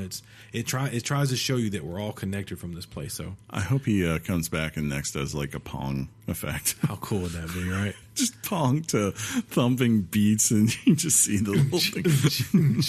If they could make it so that it pulsed perfectly every time it was hitting, like, and that was how each level was. Well, you know how you just said that? If you can imagine that's how it is with Tetris, right? Yeah. Yeah. Exactly. Like if you could picture that beat as soon as it hit the Pong, John, the ball. Yeah. That's how they nailed Tetris like that. Yes. Yeah. But not all of them are that kind of music. It's like very boom, boom. No, there was a tune that Chris played for the show. And Yeah, it's the one from the trailer. something about being connected. Yeah. Beautiful song. to me Very the beautiful. to me the best song in the game was the song for Metamorphosis. That was the other one when I was looking for him, because there was like one that I really liked, but it was like 9 minutes long, the only version I could That don't find of it. fit, yeah. And I was just like, well, we're not about to take a 9-minute journey. But the Metamorphosis one talks basically in a really brief overview about why don't you, if I'm with you, how can you not do anything? You can do everything. There you go. It's Nice. dope. It's To the heart. We're on number 2s, guys. My number 2 is probably no shock. It's also Boy. Yeah. So you, by default, ladies and gentlemen, you should know his number 1 now. Yeah, I If think you don't, I think Ever pretty much told everyone what my number 1 was. I did. Look, I will say this. I went back and forth on it. I really gave it a hard thought. I did not just want to be like here, because, I mean, I don't know how you guys put your list together. You know, Sean, definitely to you, it really feels like what I just threw personally, darts at a like, list. connects to you, and that's cool. I'm one of those people that I very much, when I try to do these things, I separate myself away from my biases of like what I personally prefer, like the game. Like for instance, as I said, the funnest thing for me this year was Spider-Man. But to me, I take these things from a critical standpoint, and I say, given everything that's going in, where does this thing belong in terms of achievement? That's what it means to me. And as John alluded to, like, yeah, I'm one of them guys. I was one of them guys when God of War 3 finished. I was like, I would be fine if I never picked up another game with Kratos. So this is how it's going to be from now on. I've had enough. You know, it's not to say it's bad. It's just like I've done enough of this kind of character with this kind of gameplay that I don't need that negativity in my life. Yeah, well, you know, it's just it's like anything. Like when there are certain types of genres that I think after a while they play themselves out. Guitar Hero is a perfect example. It's not that Guitar Hero got bad, right?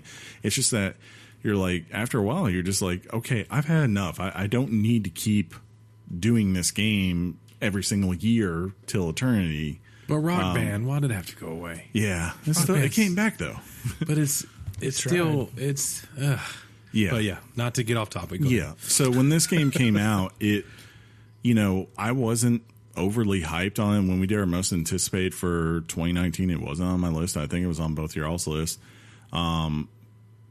I have to say, it blew me away just how much it captured me to a point of like, you know, when I did the music last week, I specifically picked a song from the beginning, the very first song, to the song that you hear when you finally go get those Blades of Chaos, which is like the most unforgiven Clint Eastwood moment I think I've ever experienced in a video game. Like opening that freaking chest up and then the deep that theme comes in.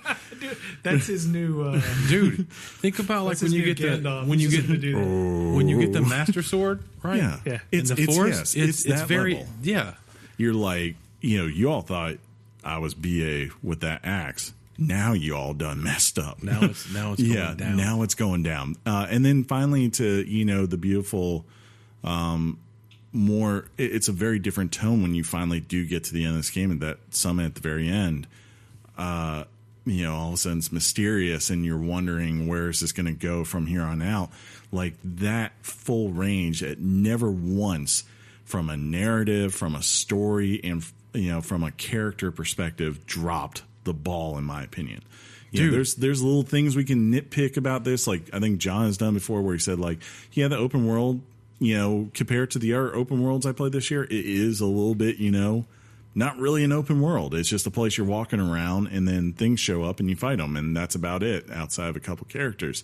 But I'm totally fine with it because when it finally decides to say something to you, whether it be you're on the boat and the head is telling you a story to the actual cutscenes where you are getting the true narrative, everything feels meaningful. Everything is delivered with perfection and it's all vital to listen to. Yeah. I had a blast. You know, it was a game, even after I beat it, I wasn't sure if I was going to platinum it, but I had to, you know, the way it ends. I was like, I have to get this out to perfection to be able to say, you know, I am truly a god of war. and again, I have not felt that way with Kratos probably since I would say the second game. You know, the third one lost me big, but this one won me back, and now I'm like, I let PlayStation 5 please come out because I know they're not putting out the next one until then, and I really want to play this. Yeah, that's awesome, dude. One of my favorite little pieces that are so brilliant in the game's design is how in the many different ways this game sucks you in. Like, for example, when you're riding around in that boat, you've got somewhere to go. Yeah. You go up to the shore, you don't get out yet because you want to hear the rest of that story that he's telling you. Mm-hmm. Yeah. It's like you get out of the boat, you get back in, he continues the story, but you're so enthralled in what the guy's telling you because he's telling you basically all the Nordic mythology out there. You just sit in that boat just 20 more seconds. Yeah. Then you go and do your mission. It's just beautiful art design. Yeah. It is. And the fact that it felt kind of, you remember when Samwise and Frodo were going to take the ring to the mountain and it was just right there. Oh, yeah. Sam. But they had to go through that, but it was just right there. Yeah. And he was all like, don't you leave him, Samwise Gamgee. And I don't mean to. I can't carry the ring, but I can carry you. At one point, you're literally on the mountain so close to the summit, but then you have to go do this whole other thing. I love that entire world, that adventure is just, it's just right all around you, but you get just in everything, and it's just plus glorious. Inside that mountain, you're like, I'm in the mines of Moria. It felt exactly like that. Or shoot, when that freaking dragon breaks through, dope. I mean, I like when the boy says, "You ever killed something that big?" He's like, well, that's pretty small, kid. yeah. It's like, that's nothing. But yeah, I think it's probably the best exclusive that PlayStation's ever made. In terms of exclusive games on any console, it's up there all time for me. I mean, I know you guys are Nintendo fanboys, so you're going to say Zelda. But I mean, it's like a Zelda, a Halo. Yeah, it's. It's surpassed Halo by far. Well, I mean, as much as I love Halo 2, the Uncharted series was the pinnacle of their core franchise. Now it's suddenly been replaced by God of War. Yeah, I mean, like, but that's the thing, impossible. Who would ever think that God of War would become their marquee franchise now? Watch them bring back Uncharted in like 10 years and you get the, like, he's taking out the pistols of a box and he's like, come on, Sully. We're going to go rob things. Sully's coming with his crane. I mean, his crane is a Walker. Yeah. I said, Nate, no. So many times I heard that in the last one. John, what's your number deuce? My number 2 is Marvel's oh my God, Spider-Man. I now know John's number 1. Do you? I knew as soon as he said God of War, I knew it was number 1. I kind of thought so too. See, this is the one of the crazy things about the top 3 list. Every time when God of War came out, I'm like, there's no way anything can beat God anything of War. can beat this. Then comes Spider-Man, and I'm sitting there going, nothing can beat this. Let me tell you about Spider-Man, as you would say. Yeah. I love the idea that this is not an origin story. Because sure. People have finally learned that there's so much more you can do with a story and a character if he's already that person or if she is already that person. This guy, Peter Parker, in this game has been, I think, Spider-Man for 8 years or something like that. Yeah, he's like in his mid-20s. Yeah. So the only reason I say how effective that is the ending. And we all talk about that moment. I won't spoil it, but that moment, which I think is the same moment, that moment that made me break down and cry. He's faced with this, what would seem to be, from a human standpoint, this impossible choice. Yeah. And then you would expect to see another cutscene where he's contemplating this choice. But he's been Spider-Man for 8 years. He doesn't think about what the right choice is. He knows what the right choice is. Yeah. And that's what made it so powerful. You would think that giving you that additional cutscene with these dialogues about contemplating what the right decision is, no, he already knew it. And the fact that he already knew it made it even harder for him. Yeah. That was a special moment because of the way that they understood the character. He's done this. He's been Spider-Man for 8 years. This is a no-brainer. This isn't complicated. See, I took that as a little bit different when I watched that scene, I guess. Because, like, I took it as, like, he was battling in his mind. He knows what the right choice is, and he wants to make it. But it's, like, literally the one scenario where I think he would, if the person possibly just not asked him, said do it, like, that would be the only thing to break him. But because of who the character is, you know that character knows what the right choice is. And that's why it makes them so perfect for each other. You're like, yes, of course that's the decision they're going to make. Of course it is. And God did now. Dude, and while you're in the middle of talking about your number 2, I'm going to go ahead and say it's my number 2 as well. Oh, okay. Because we need to talk about it while we're doing it. Of course. The game starts off. Think about the first moment. Sean beats Spider-Man needs update list. Think about the first moment you come in and you're having to fight Fisk, Kingpin, from the beginning point of the game. Yes. And also it's Into the Spider-Verse. And it's not necessarily, that's not a spoiler because it's one of the first things you're going to do, but you're like, here, these guys are legit. And it took me a couple of times to not lose to Wilson Fisk. I'm coming because I was like, okay, we got to get serious. Very much like a God of War intro or something like that, right? Yeah. Well, speaking of God of War, one of the last things I said about it when I was talking about the game was that axe was like the best part of that gameplay. How can you top this axe? I know how. Swinging abilities in this video game. For sure. Dope. This, I was so skeptical about Insomniac's. I'm sorry, Insomniac. Their ability to pull this off. Mm-hmm. They pulled it off to where it just became second nature. You didn't even think about the fact that you were swinging across. There was fast travel.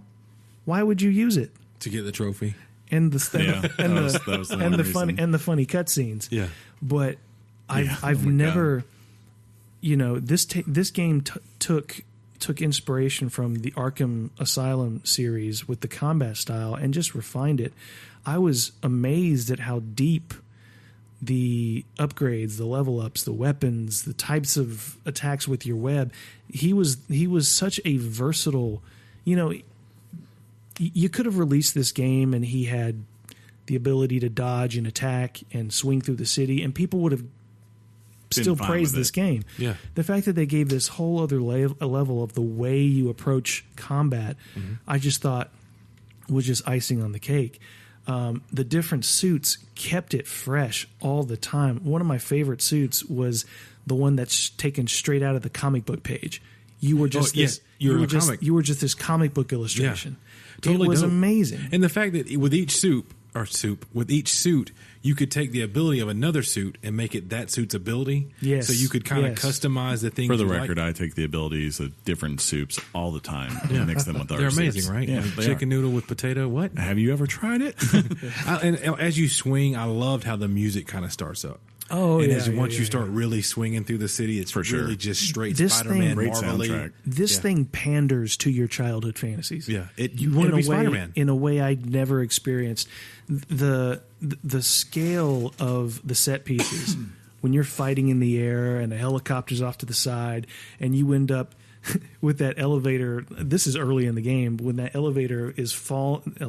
helicopter. Have I been saying elevator this whole time? You said it 2 or 3 times. This helicopter's falling to the earth, and you finally catch it, and you land on top of it, and it sort of kind of doing the bounces within the web.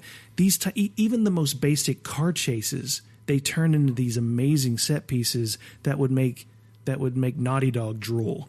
I was just so impressed with Insomniac's ability to make this a real thing and not bluff it. They could have so many shortcuts could have been made and people would have still been happy with it, but they went full blown, and I cannot wait to see what the next one is going to be. I think their biggest thing that has me excited, right?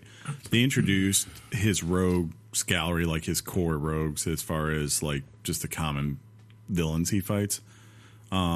And they're there, and they don't need too much explanation because you already know them. But there's so many other bigger things as far as his villains that are being alluded to that you're just like, man, they're going to have fun with that when they get to it. For sure. Yeah, and the way that there is this super team built, and you're like, I'm not only going to fight one bad guy, I'm going to end up fighting more than one bad guy. And the fact that they did so well, like you mentioned that helicopter scene. So there's scenes where you have to hit L1 and R1 at the same time to spider web these things, or L to kind of shoot spider webs. Or then there's sometimes you have to press X really, really, really fast to do a thing so something doesn't squeeze your head off. And then you hop into the next thing, which you're flying around the city on your spider webs, and then all of a sudden you're fighting this mob of saber soldiers that are just ridiculously hard, and they're flying and they're shooting things at you. And then all of a sudden you hop into the side piece of a building, and it's like a little picturesque kind of like view of you fighting that's so cool. And then, like you said, you had the layers of the suits, the story, add the elements of MJ, and like you're communicating with her as she's doing something. Oh man, I was about to say, or the intro of Miles and him to the entire Spider-Man game. They didn't quit. They gave you a new game plus. They gave you DLC. There's tons of side missions to do. DLC is fun too. I've started it. You're fine. You got backpacks. You got the backpacks, pictures to take. You got tons of things to do. It's a smorgasbord. Even after you beat the game and you have everything, there are 50 hidden locations in the world that they're just there throughout the world. You know, like you'll see them as you play, but they're so cool and interesting. Like, and you can only see them on the map if you have this one suit skill on, and you just happen to be in the area, you'll see it pop up. And when you go find these things, they're hilarious sometimes to look at. Is that the trophy one? I think it might be for the pictures for when they expanded it. Oh, okay. Yeah. The crazy thing, like you were talking about MJ's character, any other developer, another credit to Insomniac, any other developer would have taken a secondary character like that. Because, some games throw in secondary characters for little side missions, and they're just the worst parts of the game. These were not, I'm not saying they were the best parts of the game, but they made sense story-wise. This game really cared about its side characters.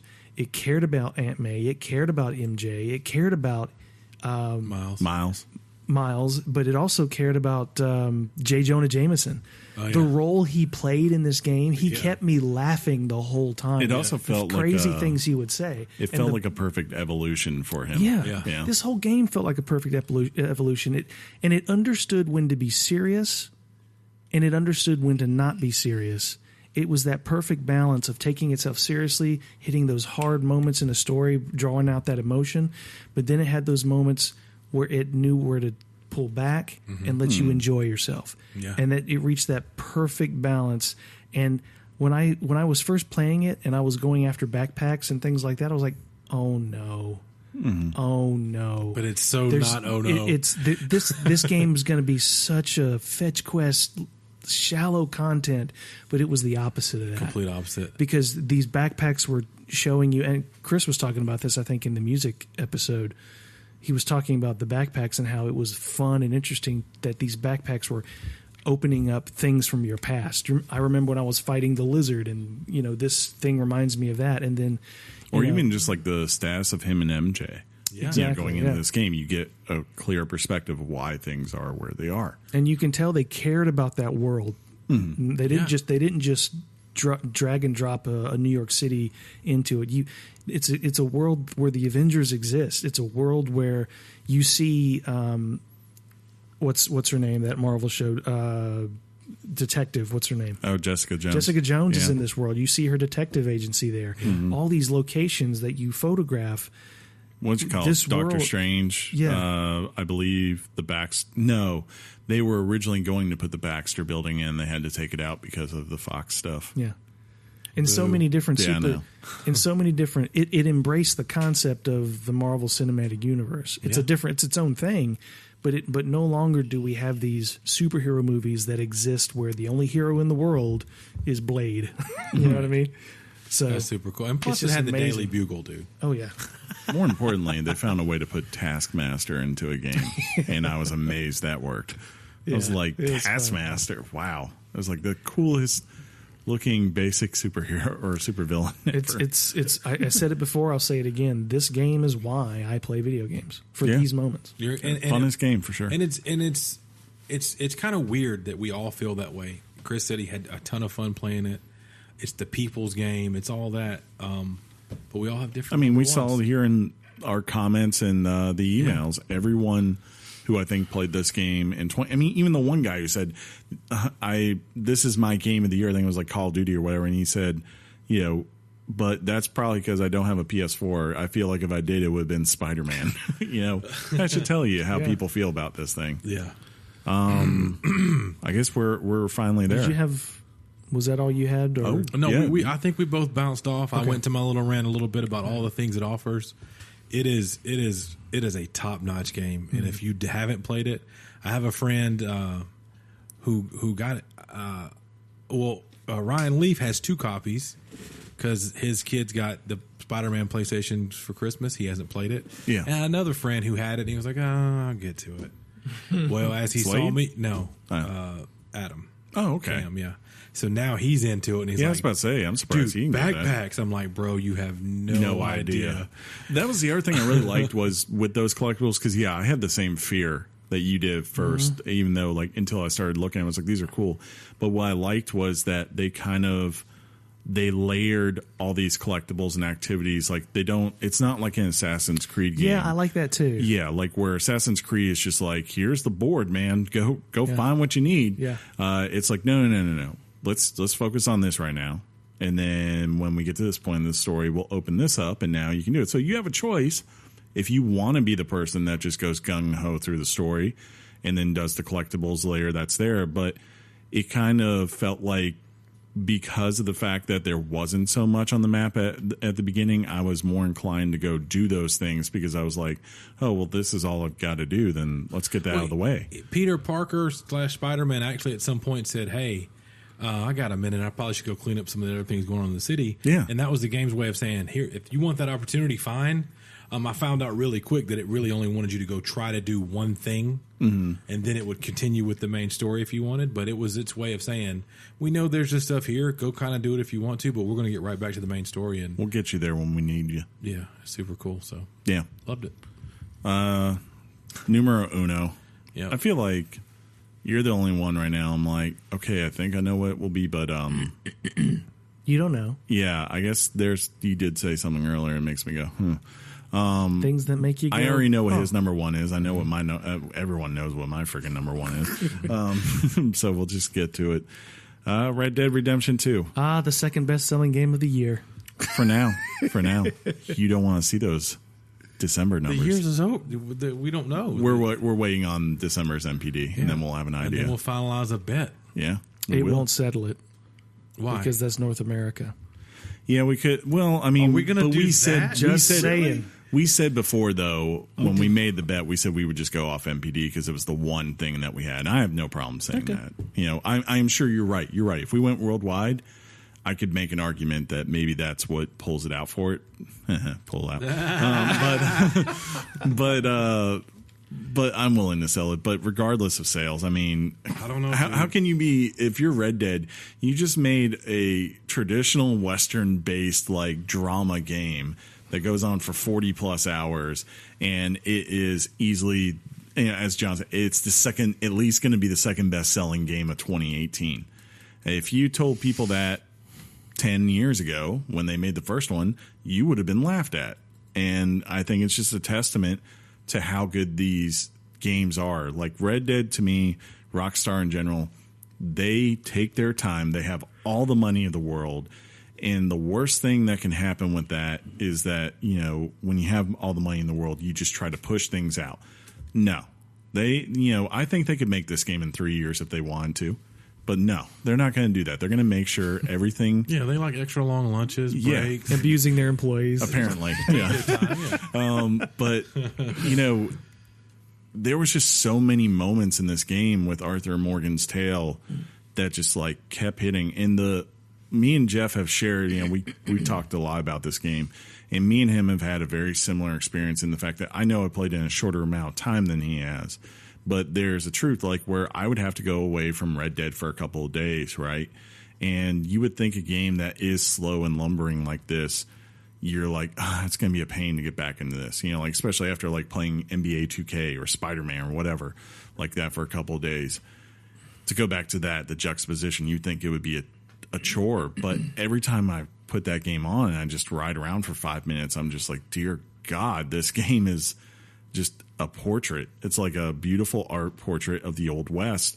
I've never seen a AAA game take what I love about Western genre and drama films in general and do that for 60 hours and it work.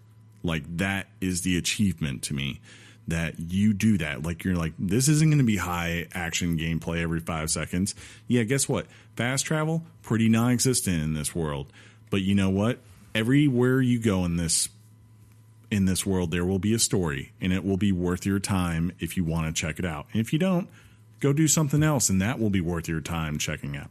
Whether it's hunting these legendary beasts, fishing for legendary fish, going in, just trying to hit out the little mansion houses like that, like the little outlets you could find. I mean, like I had probably about the closest thing to freaking I hear Banjo's playing Deliverance. I had a Deliverance moment in this game, and it was creepy as anything. And when I got my revenge on those, they felt it, and I felt it personally. You have a guy who comes up and says, "Hey, here's a treasure map. I can't keep going. Do you want to keep going with it? Because if you do, give me some money, and it's yours." And you're like, do I just shoot you? Like, what do I do right now? And to its credit, as being a prequel, you know, I would say about a fourth of the way, or not a fourth, but like after, there's 6 main chapters in the game. I think after chapter 4, you have a clear idea where this is going. And if you know there's an epilogue, which I did, I was like, okay, I have a really good idea where this is really going to end up which kind of tells me this and this.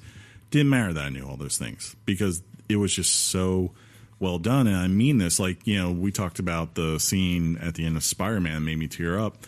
The one that got me in Red Dead came out of nowhere. Like, it just came out of nowhere. Like, there's a moment where he sits down and he has a conversation with a minor character. Yeah, you mentioned that on the review, yeah, is the most memorable thing I think I've ever seen in a video game. Like, I've sat here nights since then and pulled that scene up, and it still makes me water because, like, how well he delivers those lines to it. Like, I feel like that every day of my life at times. You know, I'm not in his situation, but, like, there are moments where he's talking about that where I'm like, there's this idea that's going on of, like, you know where you're going and you just go, the line is basically, he just says, what am I going to do now? And when he's looking at this character in his heart, it's just like, it hits you. You're like, this is every single person I think at some point in their life. I hug you, dude. And it just got to me. But, you know, I highly recommend it. I mean, I know some people don't like slow moving games, and if that's your problem, you know, I've had games where that's hit me, but it was for different reasons. This was purpose, and it wasn't purpose just to be like making an excuse for the game. It was purpose in the way of, like, no, the West is slow. Yeah. It's not That's exactly fast. what I was going to say. This game's only slow because you're on a horse and not in a Ferrari. Yeah. Guess what? Riding across the Great Plains is not something that's very quick.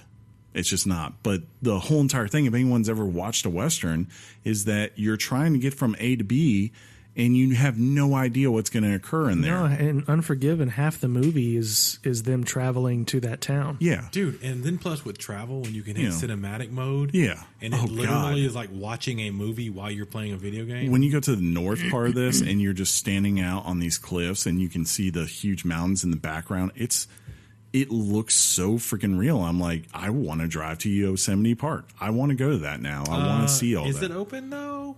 Not at the moment. Yeah, but it's Alcatraz is open. you can't deny Red Dead and its greatness and Yeah. all that. So I those I just guys love are that gonna, it wasn't a secret on Chris's No, number one. there is no. I rag Chris about Red Dead because it's been fun to do that. You know, Because he kind of did it to himself. Yeah. But there is no way I can honestly tell you with a straight face that had I played this game, it wouldn't be in my top 5. That's a stupid thing to say. We don't. Yeah. It's a stupid thing to claim. I mean, you played Doom one time and it was your game of the year. Oh so. God, Doom 2. I'm sorry. Is it coming Eternal. out? Is it coming out? This I year see it's they were, supposed to. Is it a? Well, you saw the news the other day about the composer for Doom, right? What do you do? Something about it's all. He's currently hiring a metal-based orchestra, or choir is what he's looking for. And everyone's like, I wonder what he's composing right now. I've watched that demo from E3 so many times. I'm amazed at what that thing does. I don't. I'm like, But yeah, I'm looking at it, going, I don't think I could do that. but yeah, I don't care when you play this, John, but you're doing yourself a disservice as someone who I know loves the West. You need to play these two games. I believe you. I do. Yeah. And then you need to go watch Ken Burns' The West. And then you need to... If you don't, I'll say this to you too. If you don't want to purchase the game, you can borrow my game because I have a physical copy. Oh, that's of it. not the issue. No. I mean, I'm just saying. If I appreciate that. I might. I'm do not that. implying that you don't have money or that. It's just like I've got a copy. When you want to play it, you can borrow it. Just promise me whatever you do in your life, you never let Dutch try to sell you on the idea he has a plan. But It's not real. don't turn down a Dutch rudder. Wait, what? What? Whoa. Or a double Dutch rudder. Whoa. John, we're at the 2-hour mark. Tell It's us. not even important. Tell us about Assassin's Creed. John. Yeah, tell us about Assassin's Creed Well, Odyssey. Celeste. I played it last night, game of the year. So, Assassin's Creed Odyssey is my game of the year. I think people have sort of smelled that, known that, felt that. The world is right when an Assassin's Creed is John's game of the year. I mean, it makes sense, right? This game is. Let me. I was listening to. If you listen to Kind of Funny, and I've been doing that a lot lately. Greg Miller, his number 2 game of the year was Assassin's Creed Odyssey. His number 1, I think, was God of War. But the That's not a shock. the game that he always kept coming back to and talking about was Assassin's Creed Odyssey. So, in my opinion, and Assassin's Creed Odyssey is his real game of the year. It's the one that's right here in his heart. It's right there. And that's kind of how I think of this game. Like I told you, this is like the holy trinity of games for me. Any number of them, could have hit the top at any point in time. This is my game of the year because one thing that Greg Miller said, and hopefully in 2019 I can figure out if this is true. He said it's the heir apparent to The Witcher 3. Now, Chris is probably like shaking his head like, what is that? That's negative. That's not what I'm saying. Is the heir That's apparent what he's saying. Assassin's Creed Origin. I will give it that. Yeah, sure. But this game, and I've said this before, the best way I can sum this up, I fire up this game, and the game opens up and says, hello, Mr. Barron, what would you like to do today? Would you like to sail your boat? Would you like to kill some mercenaries? Would you like to hunt down gods? Would you like to visit the city of Atlantis? Would you like to hunt down this cult?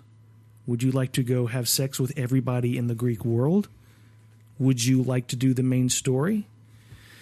It was just the versatility and choices. And look, some might criticize the fact that there was way too much in this game, but I think that was, to steal a phrase from Chris, I think that was by design.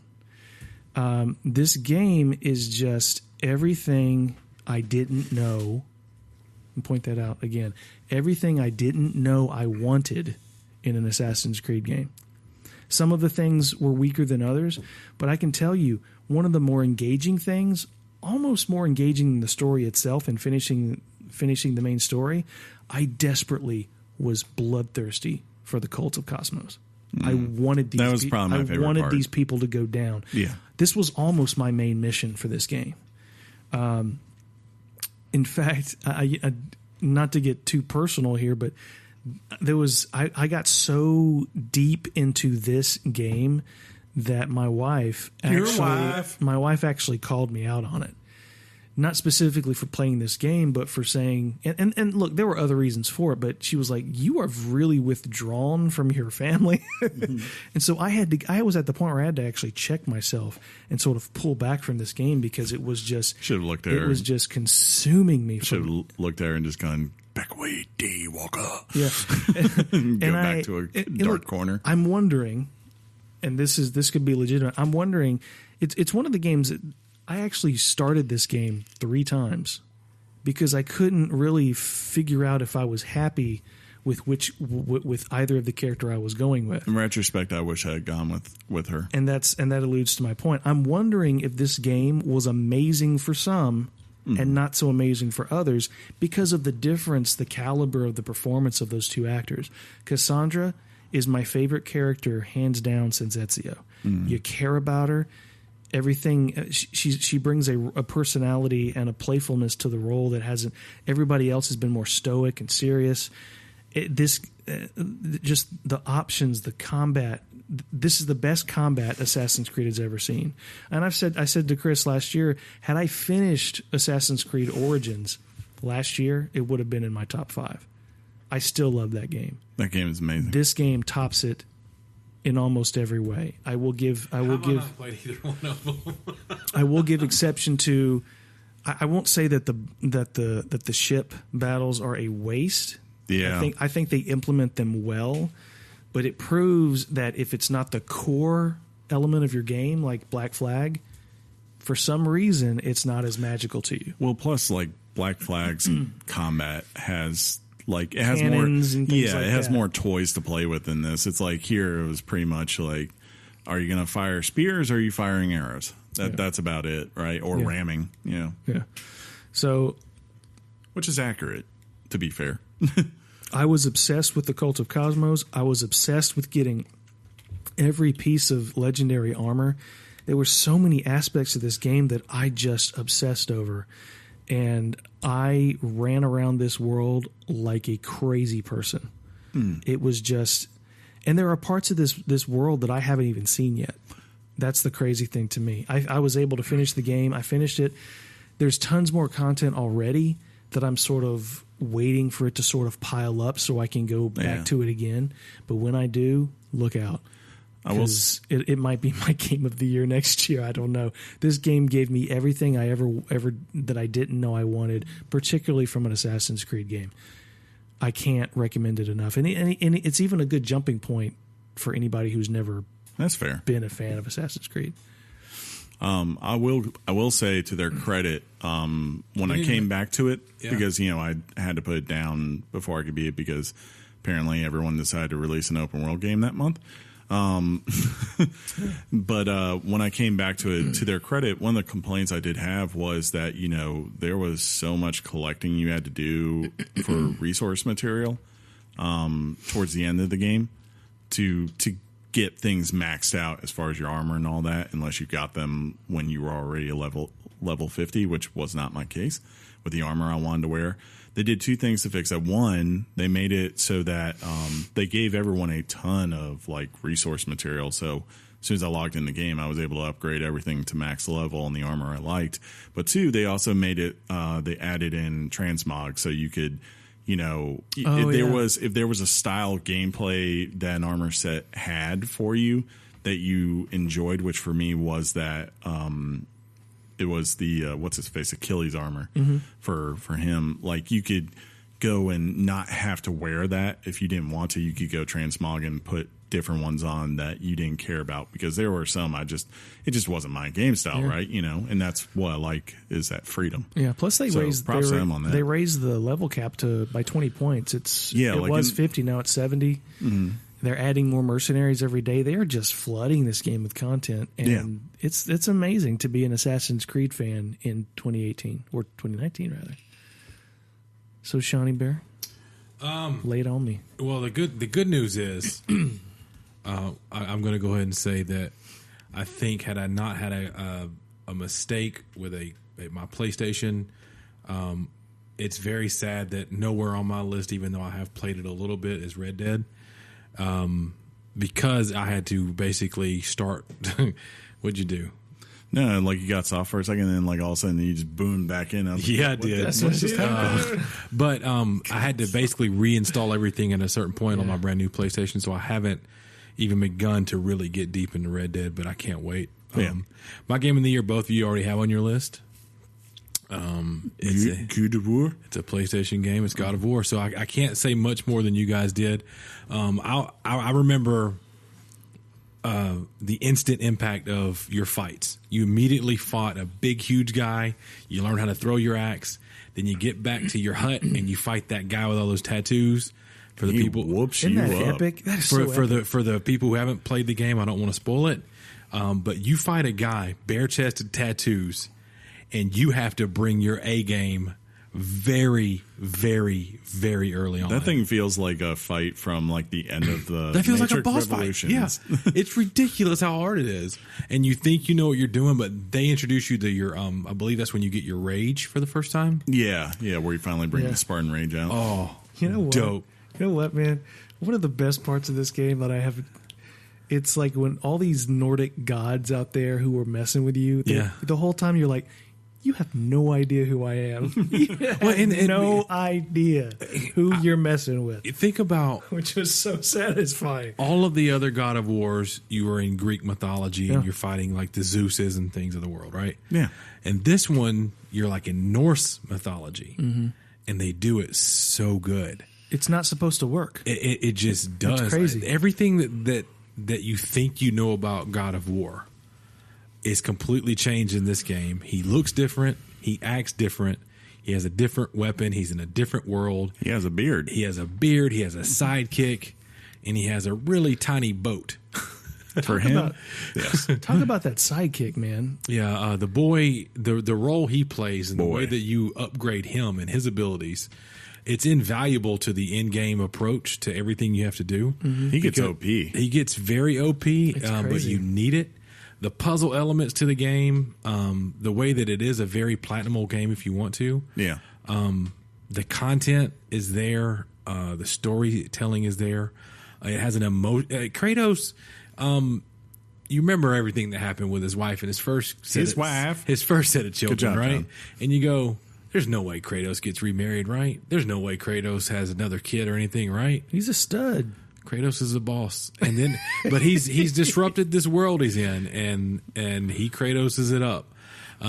So much to do. There's not a lot of outside characters you're introduced to, other than the kind of things you fight. But the people you meet, like the dwarf or the dwarves, the lady in the forest, the head. These things are very impactful on the entire journey you have, and that's what it is. This game is a journey. You're fulfilling a promise, and you're going to do everything in your power to do that. And you have a connection that's being built with a sidekick that I didn't really see coming. And John, you got, like you said, you got really, you really attached to that. So hands down, when I beat this game, I knew right then that it reestablished what God of War is. Mm-hmm. And like Chris, I got kind of burnt out on God of War. I ain't gonna lie. Mm-hmm. But there's no way that it wasn't going to not be. That's a double negative, my number one. There's no way. This game is awesome in every possible facet to me. I think what I'm kind of most excited for is, like, no disrespect to Greek mythology, you know, it's kind of tried out to me. Like, just it's the most. There's not much left. Yeah, like it's been this thing that's been used in so much in pop culture and narratives throughout history. Like, even when you're reading things like Shakespeare and you're reading Macbeth, it reads like a Greek tragedy, you know, when you read that story. Did you read that, John? Or Hamlet. Of course you did. But like to me, even though I'm not as familiar with it as, of course, I think anyone would be naturally with Greek mythology, like the parts I've always looked at with Norse mythology is so much more messed up. It is so crazy and more bloodied and ravaged. Like the fact that Odin is just a presence in this game. And dope. I don't know if you know much about Odin. You know, ain't Thor Odin. That's a kind of a different, you know, world as far as Marvel is concerned. But like when you actually go to the real thing, if you want a great perspective on it, I'll tell you, check out American Gods, which touches on it a little bit on Starz. Great show. But like to know that that's coming at some point, probably whenever they do these sequels, along with some other key big people they've teased up, like it's so enticing. I want to see how messed up and how crazy they'll go with this. Well, pretty popular book that came out this year was Norse Mythology by Neil Gaiman, and the guy who wrote American Gods. Oh yeah, yeah. Okay, Mm-hmm. I mean, he takes the Norse mythology and binds it all together into one big narrative, from the formation of the world to Ragnarok. Yeah, and it's gotten a lot of. I mean, I think it's my next thing on Audible, but nice. I'm looking forward to that. But you know, honestly, I think thanks to Thor's Marvel's Thor, Norse mythology has sort of become more popular for sure. But weren't they surprised? So I guess we could probably just say collectively, God of War is weekly game chat's game of the year. My based 1, on your this. 2, his 3. Yeah, because I feel like, you know, we all played Spider-Man. We all had on our list. 2 for me. Yeah, 2 for you. Yeah, but it wasn't anybody's number one. Yeah. And I would. That puts it over. Yeah, I mean it was 4. It's 5. Oh, it was 4. Yeah, yeah, it was 4. Oh yeah, that hurts. Yeah, the old. I don't think I have a problem saying that. That's a great pick. But as we said, there's a lot of great games. Honorable mentions, we'll do them. I'll and start then we'll it. get out of here. We have some more emails, but we're already at like 2 hours and 20 minutes. So we'll just pack it in for next week. Yeah. For the rest of you guys, I've got like 4 or 5 of your emails you emailed during the break. Really appreciate it. I may say what's up to some people who followed us, just to kind of clear those up. But do you want to start it, or do you want me to with the honorables? Go for it. Moss, which I'm sure that some of you thought may have been on my list. An amazing game. I love everything about Moss. I don't know why it's not on my list, but it's because these other games just felt right. But Moss is a game that you spoke of being in your heart. I absolutely adore Moss. And believe it or not, Call of Duty, Black Ops 4. You know, I was thinking that it might be dude. I was thinking it might be your number one. They've done everything. I was really worried for a second. He was going to say that was the number one. They've done everything. Come across that he didn't come across the table for the fact he put God of War. And I did on all. With the addition of Blackout, with the reemergence of a solid zombie campaign. Yeah. With Easter eggs and storytelling. Seemed fun. And with the classic multiplayer experience. I think this is the standard of Call of Duty. Every once in a while, you need a game like a Call of Duty to get an injection of something fresh. And it's legit. So I'll go with those two. One game I wish I would have played. There's two from you guys. One's going to be, oh, yeah, it makes sense. The other's going to be like, really? I wish I would have played Assassin's Creed, both of them at this point. Okay. And I'm going to buy Guacamelee too. I still can't stop thinking about that damn game. It's just so fun, man. Where else can you hear the word Mexiverse? I mean, it's like so perfect. I love that game. It's so fun. John, what were your honorables? Did you have any? Definitely. Apparently not. Definitely Shadow of the Tomb Raider was an honorable. I really dug that game. Definitely Guacamelee 2. And a big shout out to Darksiders 3. I liked it. I liked it a whole lot more than it probably deserved to be liked. But I just had a fantastic time. There's one game you have not said that surprises me you are not shouting out. What's that? Far Cry 5. Yeah. It's so long ago. It didn't make any one of our lists. I'll have you know when we did our midway point this year, that was number one on or number 1 or 2 on the list. Did not end up there at the end of the year, huh? Shame. Great game. My two, one is my Xbox exclusive for the year, Forza Horizon 4. I just feel like, it's really hard to put a racing game on your top 5. I think I did it with Forza Horizon 3. But to do it again would have been really hard this year. But those games are always just so perfect. And then probably my surprise of the year, which is what I've been playing here the last 2 weeks. And I think we're going to do an episode on later this month. Yeah. So I'll keep it short. But if you love puzzle games or you played Papers, Please on PC when it came out or the other consoles eventually came to, Return of the Obra Dinn was definitely a big surprise. I saw it popping up on all these lists, and I was like, well, I guess I need to see what that's about. And I was very, very impressed. Also, Into the Breach, if we want to mention our one I think deserves a lot of love. That was probably my top PC game until this came out, until I played Return of the Obra Dinn. So it was just really cool. Yeah. You're like, Sean's like, I don't know what that is. No, I get it, dude. Yeah. You know what I'm saying, man? Don't worry, I'll tell you all about it here in an upcoming. Is that going to be a thing? Yeah, I figure might as well. What else were we going to talk about? That's going to be a thing? Yeah. We've got a gap between a certain game and a certain game. Sure. There's room. There's a thing, huh? Here's the thing. Go ahead, play something. I might play Beat Saber even though it came out on this late week. That's a fun game, too. Oh, you've already played it? Yeah, I have. You like it? Yeah, but I think, like, after seeing Tetris Effect, right? Like, that's a cool, simple game with a mechanic. It's got good music. Simple? Well, I mean, like, in the sense that compared to Tetris. You're a freaking Jedi, dude. Yeah, it's fun. Jedi drummer. Good workout. It's a very good workout. You're a Jedi drummer. But I think at the same time, it's like, for what it is, it's very good, but it's like nowhere near as impressive as some of these other PC games I've played this year. But anyways, I hope Sean, the next Star Wars game has somebody playing Beat Saber. That's coming this year. Are we going to do a most anticipated I think episode we should. again? Yeah. We did that last year. I think people we should. So we can Between go ahead. That gap, yeah. We can already claim Anthem number one, Anthem, right? No, we gotta put a list together. Anthem, Chris, and talk about Anthem. We're all going with Anthem. Anthem's the freaking Red Dead of 2019. No, I'm excited for it. I'm curious about it. You know what got me today is say I'm gonna I actually talked to Tate about that game today because IGN's highlighting it. When did you see Tate? Well, on Kick. Oh, yeah. See, John, Kick is. And I just know that's like his kind of game, right? The co-op shooter or whatever thing, and it's on IGN first right now, and they released video of the new the Javelin class today, and I was like, oh my god, I want to play this game. It's gonna be dope. Tate, we're gonna be playing this? Yeah.